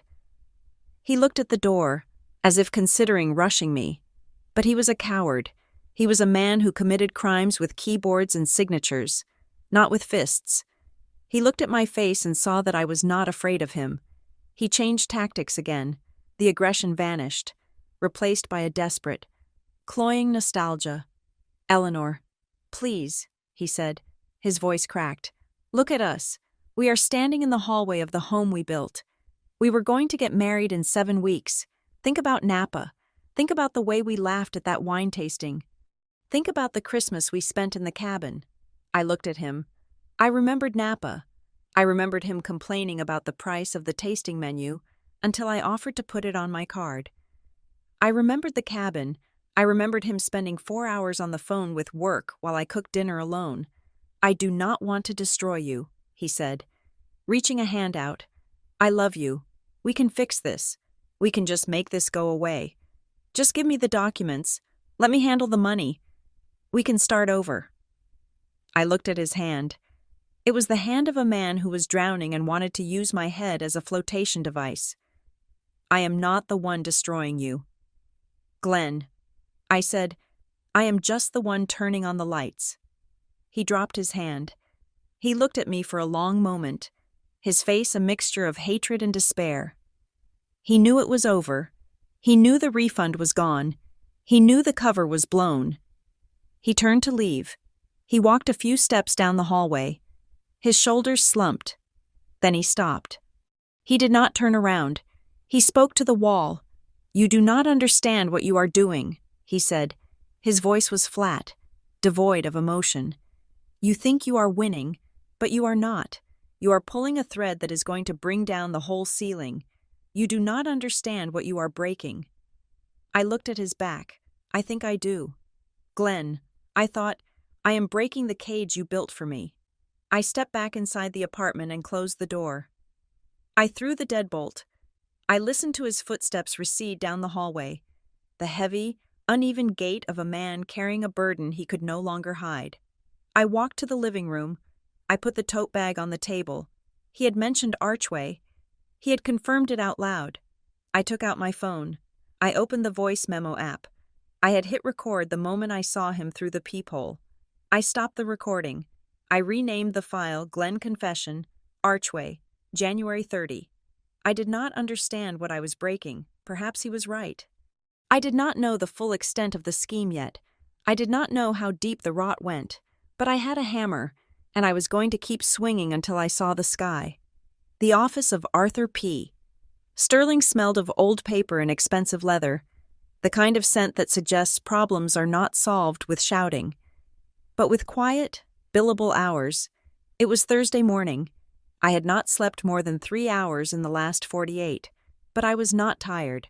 I was operating on the cold, clear fuel of indignation. I sat across from him.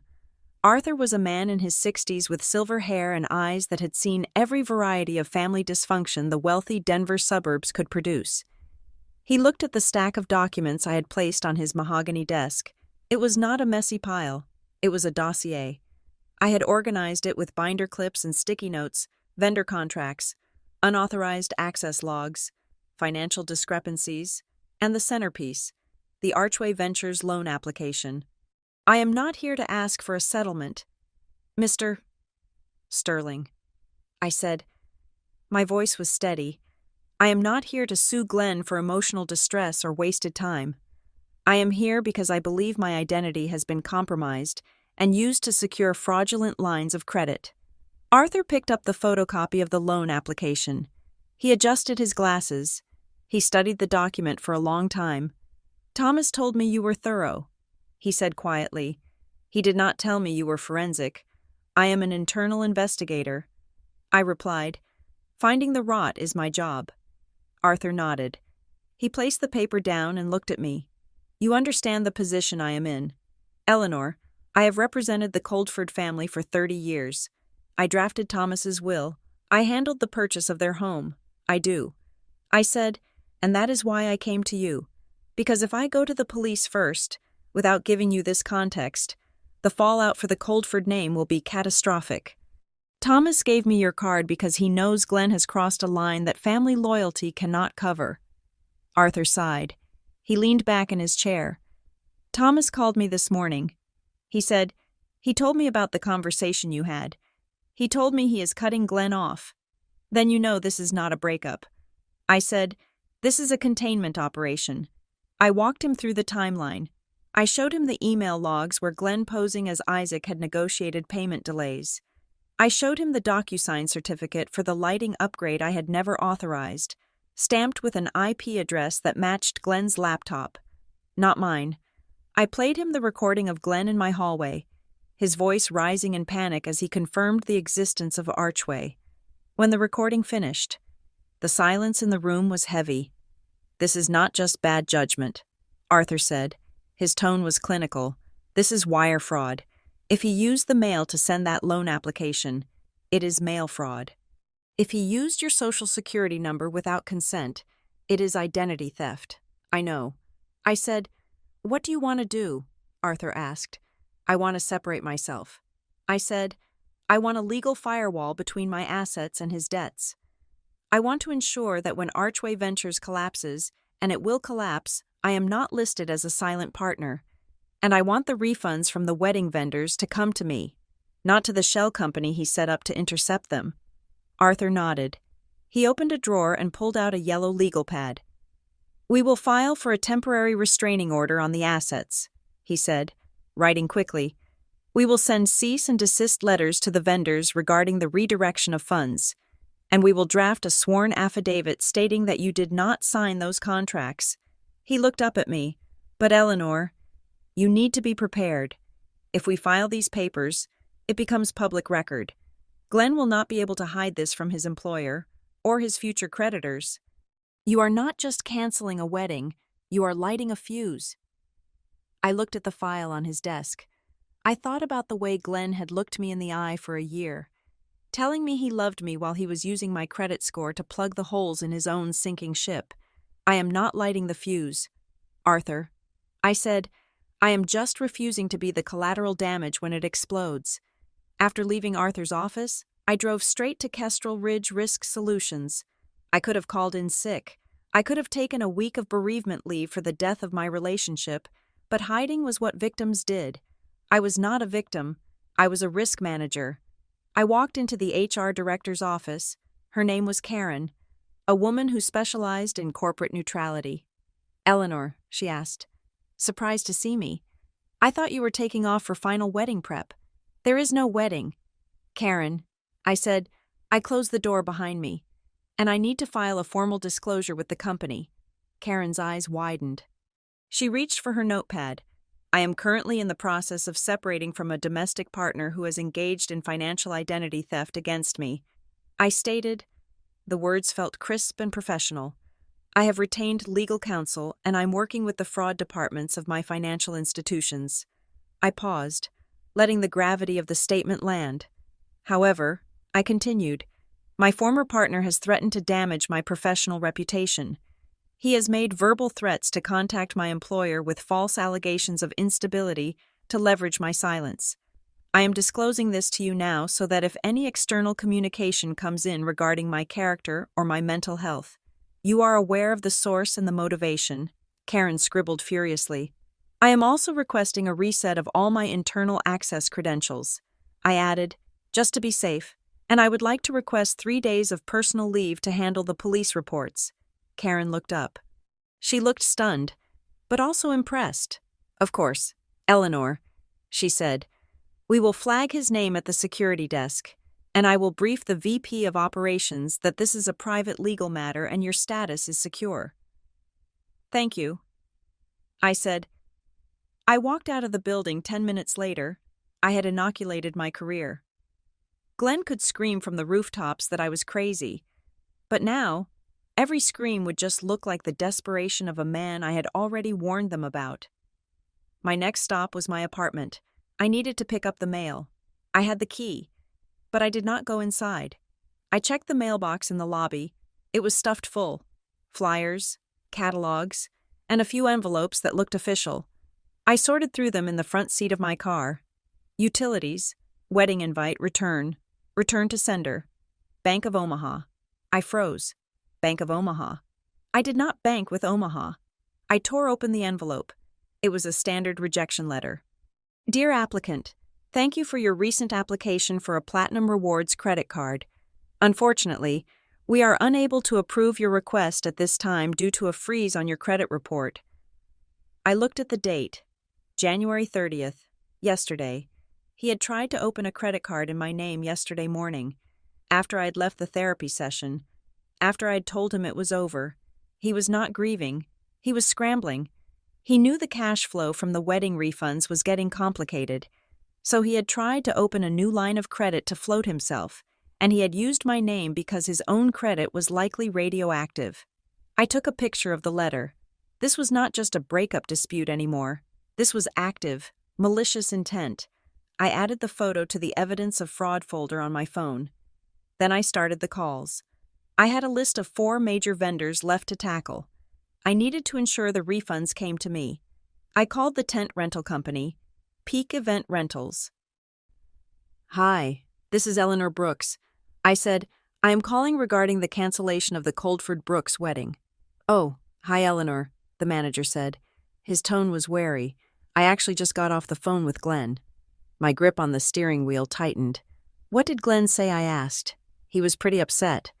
The manager said, he said there was a banking error with the original card and that we needed to wire the refund to a different routing number. He sent me a voided check for authorization. I felt the cold anger rise again. Did he send you a voided check for Glenn Coldford? I asked. No, the manager said. It was for a company, Archway something. He said it was his business account and he would reimburse you personally. I took a deep breath. Sir, I said, I'm going to ask you to do something very important. Do not send that wire. Well, I have not yet. He said, but he was really pushing. He said he needed the funds by end of day to pay off another vendor. He does not have another vendor. I said, he is trying to steal the deposit. There was a silence on the line. Look, Eleanor, the manager said, sounding uncomfortable, I do not want to get in the middle of a domestic dispute. This is not a domestic dispute. I said, this is fraud. I paid you $5,000 from my personal Chase Sapphire account. I have the statement right here. If you wire that money to Archway Ventures, you are facilitating the theft of my funds, and I will have my lawyer name your company in the police report I'm filing this afternoon. The manager choked. Police report. I am not asking you to take sides. I said, softening my voice just enough to offer him a way out. I am asking you to follow standard accounting protocol. Refund the money to the original form of payment. That is the only way to protect yourself. Okay, he said quickly. Yeah, original form of payment. That is policy anyway. I will tell him that is the only way the system allows it. Thank you, I said. And sir, yeah. You said you just got off the phone with him. Do you record your calls? Yeah, he said. For quality assurance. The system does it automatically. I need that recording.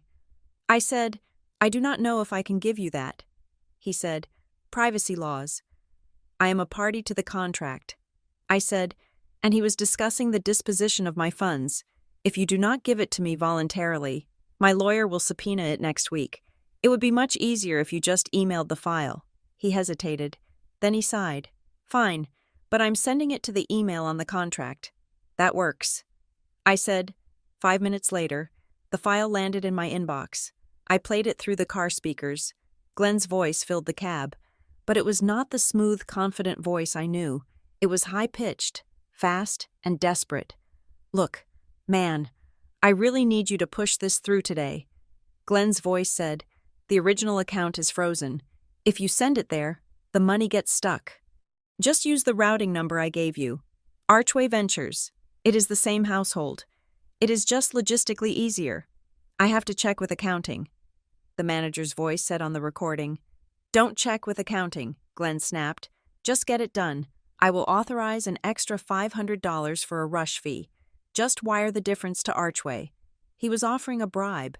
He was offering to pay the vendor $500 of my money to help him steal the rest of my money. I stopped the recording. I had it. I had the intent. I had the methodology. I had the voice. This was no longer a he said, she said about who broke up with whom. This was a man caught on tape trying to divert funds to a shell company. I drove to the nearest police station. I did not stride in like a hero in a movie. I walked in like an auditor.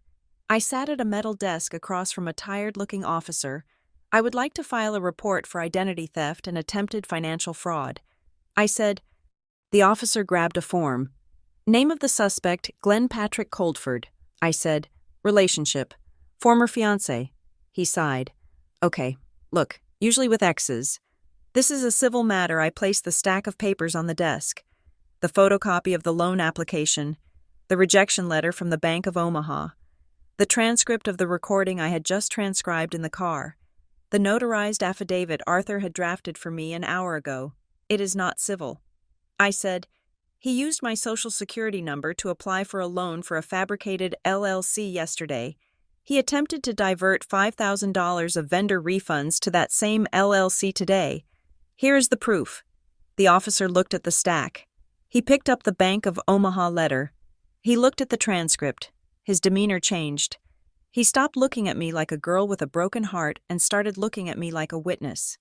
Okay, he said. Let's get this entered. I spent an hour filling out the forms. I was precise. I did not exaggerate. I listed the dollar amounts to the penny. I listed the dates. I listed the IP addresses. When I walked out of the station, I felt a strange lightness. It was not joy. It was the feeling of putting down a heavy backpack. I had one last thing to do. I sat in my car and opened my phone. The messages were still coming in. Friends asking what happened. Friends asking why Glenn was posting sad songs about forgiveness. I opened the group chat that included our entire wedding party. 12 people. The bridesmaids, the groomsmen, the people who were supposed to witness our vows. I typed a message. Hi everyone. I know there is a lot of confusion right now. I want to be clear, the wedding is canceled. This decision was made after significant information came to light regarding financial irregularities and breaches of trust. This is not a mental health crisis. As has been suggested, it is a legal matter that is now being handled by the proper authorities. I will not be discussing the details publicly to respect the investigation. Please do not contact me for updates. I wish Glenn the best in resolving his situation. I hit send, legal matter, proper authorities, investigation. I did not call him a liar. I did not call him a thief. I let the words do the heavy lifting. I watched the read receipts tick up. Sophie read, Mike read, Jason Bestman read. The chat remained silent. No one responded. No one sent a sad face emoji. The weight of the words, proper authorities, had sucked the oxygen out of the room. I put the phone down. Glenn was out there, trying to spin a story about love and pressure and forgiveness. He was trying to win a popularity contest. I was not playing that game. I was playing a game of evidence. And while he was busy trying to save his face, I had just locked the gate on his future. I started the car and drove back to the hotel. I ordered room service, a burger and fries. It was the first meal I had eaten in 2 days that actually tasted like food. I was alone. I was single. I was out $30,000. But I was free. And Glenn Coldford was about to find out that the woman he thought was a safe bet was actually the auditor who would close his books for good. Friday morning arrived with the deceptive calm of a receding tide. I was sitting in the lobby of the hotel, nursing a cup of tea that had gone cold 20 minutes ago. My laptop was open, displaying the inbox I had obsessively scrubbed of wedding newsletters and honeymoon offers. I felt, for the first time in days, that I had reached the bottom of the hole. I had canceled the vendors. I had frozen the accounts. I had filed the police report. I believed I had found the floor. Then my phone chimed. It was not a text. It was a notification from the mail scanning service I used for my apartment. Since I had not returned home, I was relying on the digital previews of the envelopes arriving in my physical mailbox. New mail item, Apex Recovery Services, marked urgent/confidential. Addressee Eleanor Brooks Coldford. I stared at the screen, the hyphen, Brooks Coldford. I had never changed my name. I had never used that name on a single document. I had not even ordered the monogrammed towels yet, to the world and to the state of Colorado. I was Eleanor Brooks. I tapped the notification to see the scan of the envelope. It was a standard window envelope, the kind used by debt collectors who buy bad paper for pennies on the dollar. I called the number listed on the envelope preview. I did not care that it was 7 a.m. Apex Recovery. An automated voice said, "Please hold for the next available agent." I waited 4 minutes. When a human finally picked up, he sounded bored and tired. "This is Apex. Agent 42. How can I help you?" "My name is Eleanor Brooks." I said, "I received a notification of a letter sent to my address under the name Eleanor Brooks Coldford. I am calling to correct your records. That is not my name, and I do not owe any debts." "1 second. The agent said, "I heard the click of keys. Can you verify the last 4 of your social?" I gave them to him. "Okay, I see the file here," he said. "We are attempting to collect on a defaulted premium payment for a term life insurance policy issued to Glenn Coldford. That is not my policy." I said, "Glenn Coldford is my former fiancé. We are separated, and we were never married. You cannot bill me for his life insurance." The agent paused. "Ma'am, you are listed as the secondary guarantor on the policy, and the policy is under a spousal rider." I laughed. It was a sharp, humorless sound. "Sir, you have bad data. We are not married. We were engaged. The wedding was supposed to be in March. It is canceled. I am not his spouse." "Ma'am," the agent said, his voice dropping the boredom and adopting a tone of condescending patience, "we have the policy documents right here, signed and dated 8 months ago. It lists Eleanor Brooks as the spouse, and it includes a sworn affidavit of common law marriage attached to the application. That is why the premium was lower. That is why you are liable for the back payments." The lobby of the hotel seemed to tilt sideways. An affidavit of common law marriage. 8 months ago. The memory hit me with the force of a physical blow. It was a Tuesday night in May. We were eating takeout Thai food on the floor of the living room because the new sofa hadn't arrived yet. Glenn had come home with a stack of paperwork. He had been complaining about his company's benefits package changing. "Babe," he had said, casually tossing a stapled packet onto the coffee table. "I need to update my emergency contacts and the beneficiary stuff for the new fiscal year. Since we are getting married anyway, can we just sign the domestic partner affidavit? It saves me like $200 a month on the premium, and it gets you on the vision plan early." I had been tired. I had just finished a 10-hour audit. I looked at the papers. They were dense, boring, standard HR boilerplate. "Is it legal?" I had asked, taking a bite of pad thai. "We aren't married yet. It is Colorado." He had laughed. "They have that common law thing. Basically, if we say we are together and live together, we count. It is just for the insurance company. It is just paperwork. It is just paperwork." I signed it. I signed it right next to the stain of red curry sauce on the table. I didn't read the fine print. I trusted the man who was rubbing my shoulders. I realize now, sitting in the hotel lobby, that I had not signed a domestic partner form. I had signed a declaration that we were already married in the eyes of the law. I hung up on the agent. I grabbed my laptop. I ran to the elevator. 30 minutes later, I was back in Arthur Sterling's office. I did not have an appointment. I walked past the receptionist and stood in his doorway. "He is my husband," I said. Arthur looked up from his coffee. He saw the look on my face, the look of a woman who had just realized the call was coming from inside the house. "Sit down, Eleanor," he said. I threw the printout of the mail scan onto his desk. He tricked me. I said, my voice shaking. 8 months ago, he gave me a stack of papers for his work benefits. He said it was just to save money on premiums. He said it was a domestic partner thing. But the debt collector says it is a common law affidavit. Arthur put on his glasses. He picked up the paper. He read it silently. Then he looked at me with profound gravity. "In Colorado," he said slowly, "a common law marriage is just as binding as a ceremonial one. If you signed an affidavit stating that you present yourselves as husband and wife to obtain a benefit like insurance, you are married, you do not need a ceremony. You do not need a license. You just need the intent and the signature." I felt like I was going to be sick. "So I am married," I whispered. "I am legally married to the man who is stealing my identity." Arthur nodded. "For all civil and financial purposes, yes." Why, I asked. Why would he do that? Why go through the charade of a $30,000 wedding if we were already married on paper? Why let me stress about centerpieces and seating charts? Arthur took off his glasses. He looked tired. "Because of the Archway loan." He said, "What I reviewed the loan application you brought me yesterday." Arthur said, "The one for Archway Ventures. I noticed something in the underwriting criteria. It was a loan backed by the Small Business Administration. For that specific tier of funding, they require a personal guarantee. And they look at household income." He leaned forward. "Glenn's income alone would not have qualified for that loan.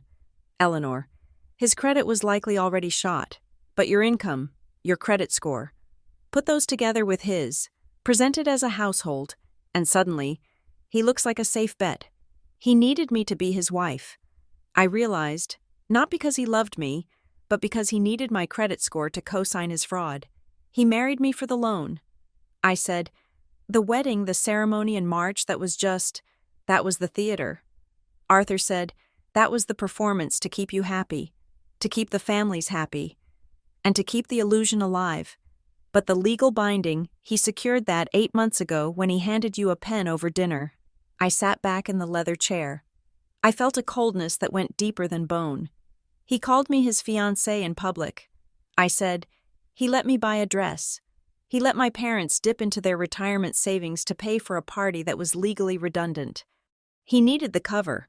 Arthur said, "If he had told everyone you were already married, people would ask questions.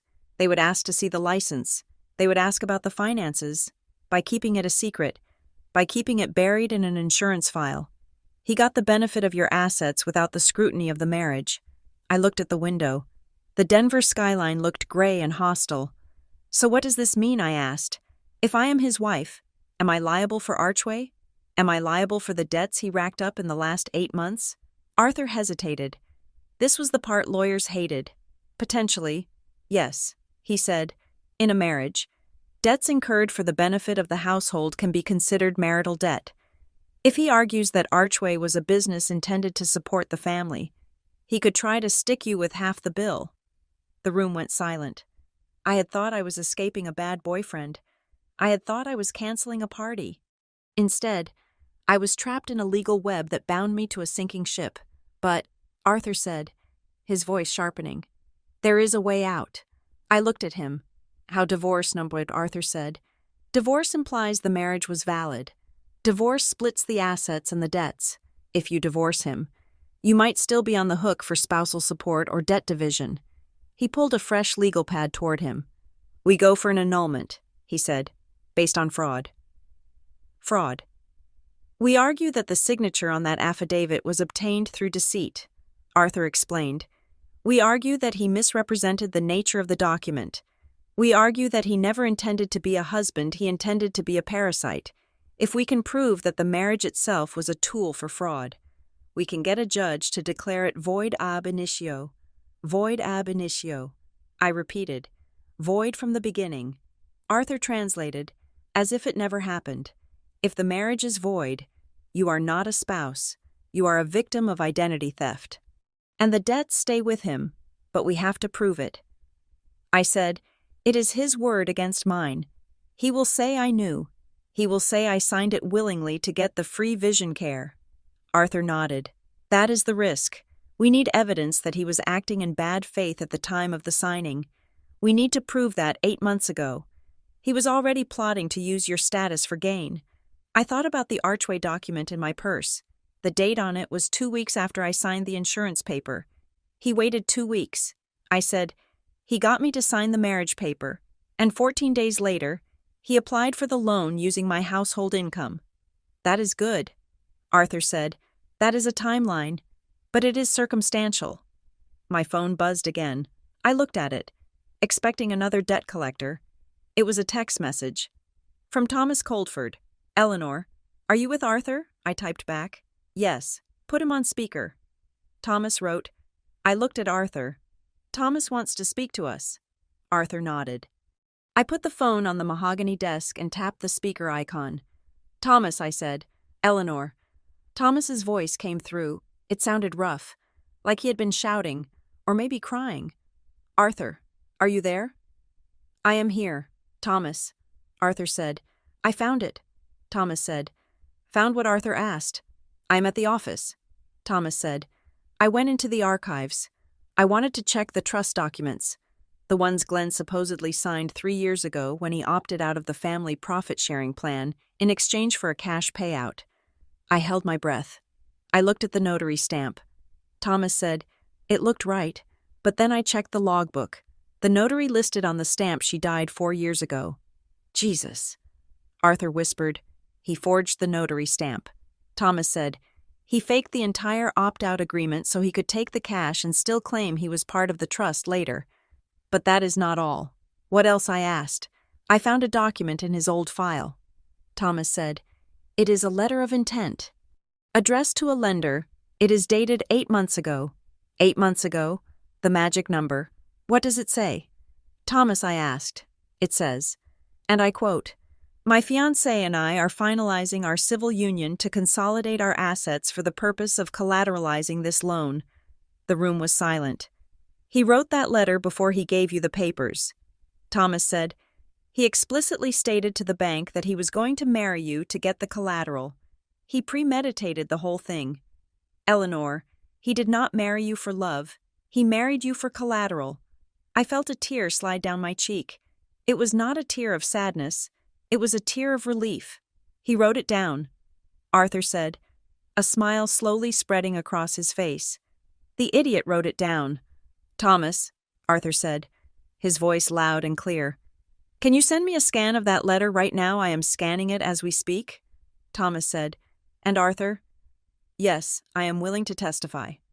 If Eleanor goes for an annulment, if she goes for fraud, I will take the stand. I will swear that he lied to us, and I will present these documents to the court. I am done protecting him. Thank you. Thomas, I whispered, I do not deserve your thanks. Eleanor, Thomas said, I just want to make sure he does not take you down with him. The call ended. A moment later, the email arrived. Arthur opened the attachment. There it was, in Glenn's handwriting, finalizing our civil union to consolidate our assets.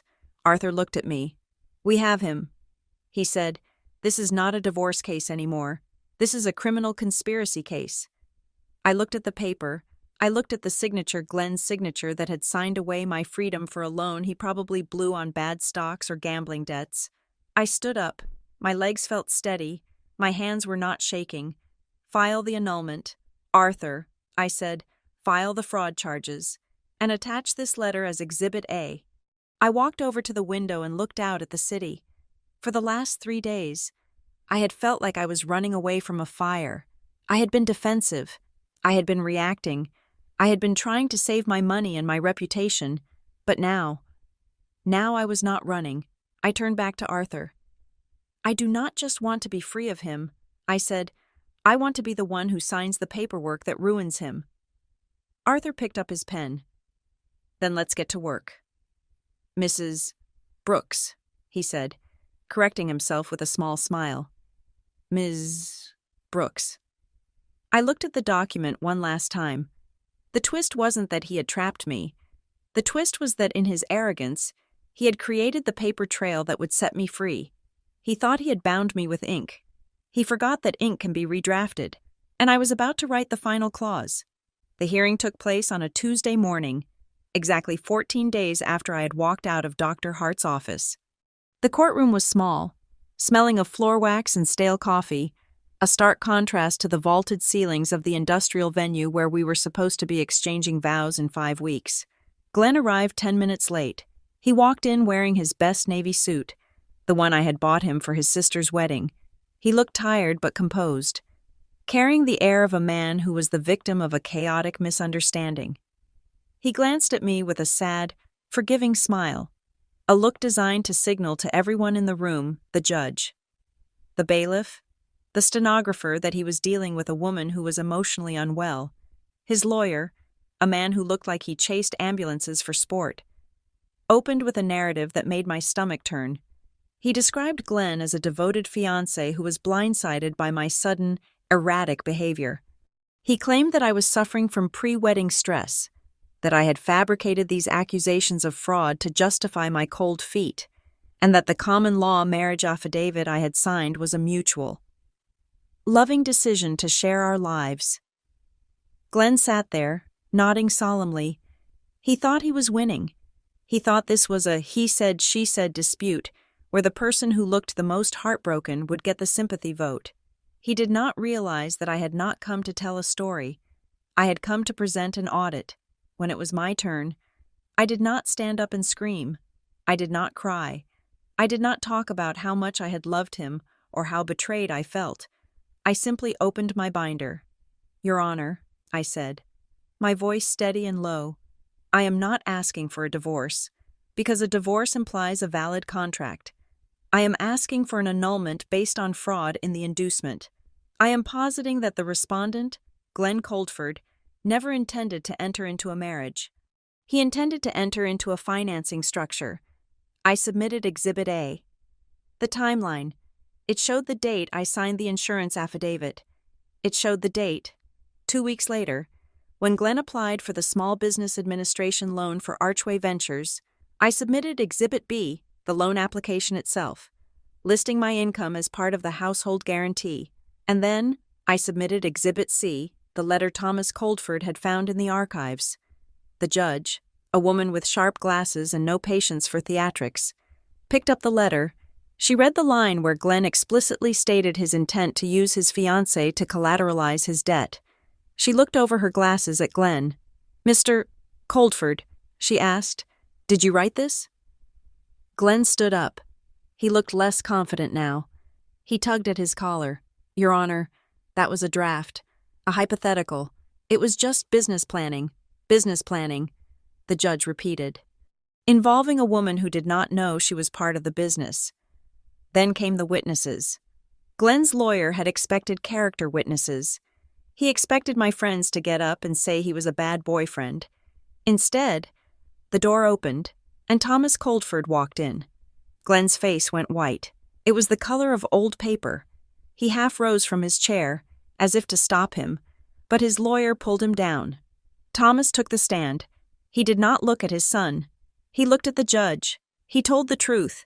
He testified that Glenn had come to them 6 months ago with a story about my mental health to secure funding. He testified that the family had long suspected Glenn of using personal relationships to cover financial mismanagement. And he testified that the notary stamp on Glenn's trust documents used to prove his assets to the bank, belonged to a woman who had been dead for 4 years.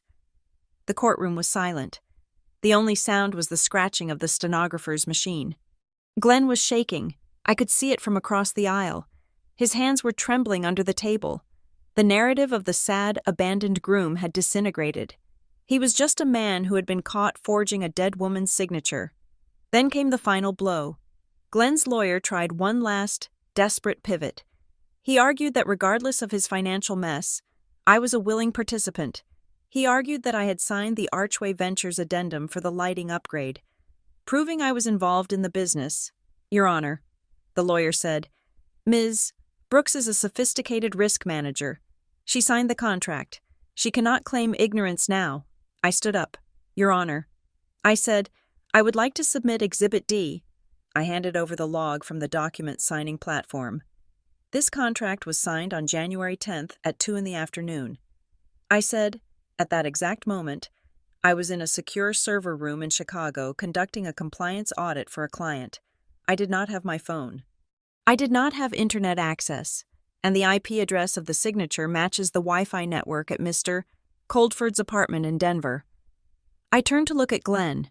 He signed my name, Your Honor. That is not a partnership. That is identity theft. Glenn slumped in his chair. He put his head in his hands. He knew it was over. There was no charm left that could fix this. There was no parent left to bail him out. The ruling was swift. The judge declared the common law, marriage void ab initio. It was as if it had never happened. She ruled that the debts incurred by Archway Ventures were the sole responsibility of Glenn Coldford. She granted a permanent restraining order regarding my financial assets. And then, she looked at Glenn. Mr. Coldford, she said, I am forwarding the transcript of these proceedings, along with the evidence regarding the notary forgery and the loan application, to the district attorney's office. You are not just leaving this marriage. You are entering a criminal investigation. We walked out of the courtroom. I did not stop to talk to him. I did not look back. I saw him sitting alone at the defense table. His lawyer already packing up his briefcase, looking at Glenn with the distaste one reserves for a client who lied about the evidence. The aftermath happened fast. The police report I had filed, combined with the referral from the judge, triggered a cascade. Glenn's employer was notified of the investigation. He was fired 3 days later for violation of the company's ethics policy regarding financial conduct. The Archway Ventures scheme collapsed. Without the wedding refunds he was counting on, and without the new loans he tried to open in my name, he defaulted on everything. His car was repossessed. He was evicted from our apartment, which I had vacated and removed my name from immediately. I heard from a mutual friend that he had moved into a motel off the highway, the kind of place that rents by the week. The perfect image he had spent his life curating, the country club facade, was gone. He was finally living in the reality he could actually afford. As for me, I recovered $20,000 of the deposit money. The rest, about $10,000, I wrote off. It was the price of the lesson. I sent a letter to Thomas and Marianne. It was short. Thomas and Marianne, thank you for the truth. I hope you find peace. Please do not contact me again. I sold the engagement ring. I took the cash and paid off the last of my student loans. It felt poetic. The symbol of a false promise was used to buy my actual freedom. I am sitting in my new apartment now. It is smaller. It is quiet. There is no white noise machine. I go to therapy. But this time, I go alone. I am learning to trust my gut. I am learning that when a man tells you he is unhappy, you should believe him the first time. And I am learning that love is not about filling the gaps in someone else's balance sheet. People ask me if I am bitter. They ask if I want revenge. I tell them I already got it. Revenge is not slashing tires. It is not screaming in a restaurant. It is not posting angry rants on social media. True revenge is removing your labor, your money, and your credibility from the person who was using them to survive. True revenge is forcing them to live in the world they built with their own hands, without you there to hold up the walls. Glenn Coldford is living in his truth now. He is facing the auditors, the debt collectors, and the prosecutors without a shield. And I am here, drinking my coffee, reading the Sunday paper, and living a life that is audit-proof. The wedding is off, but for the first time in years, the future is officially open for business. Thank you so much for listening to my story. I would love to know where you are tuning in from. So please leave a comment down below sharing your location and your thoughts on how Eleanor handled this situation.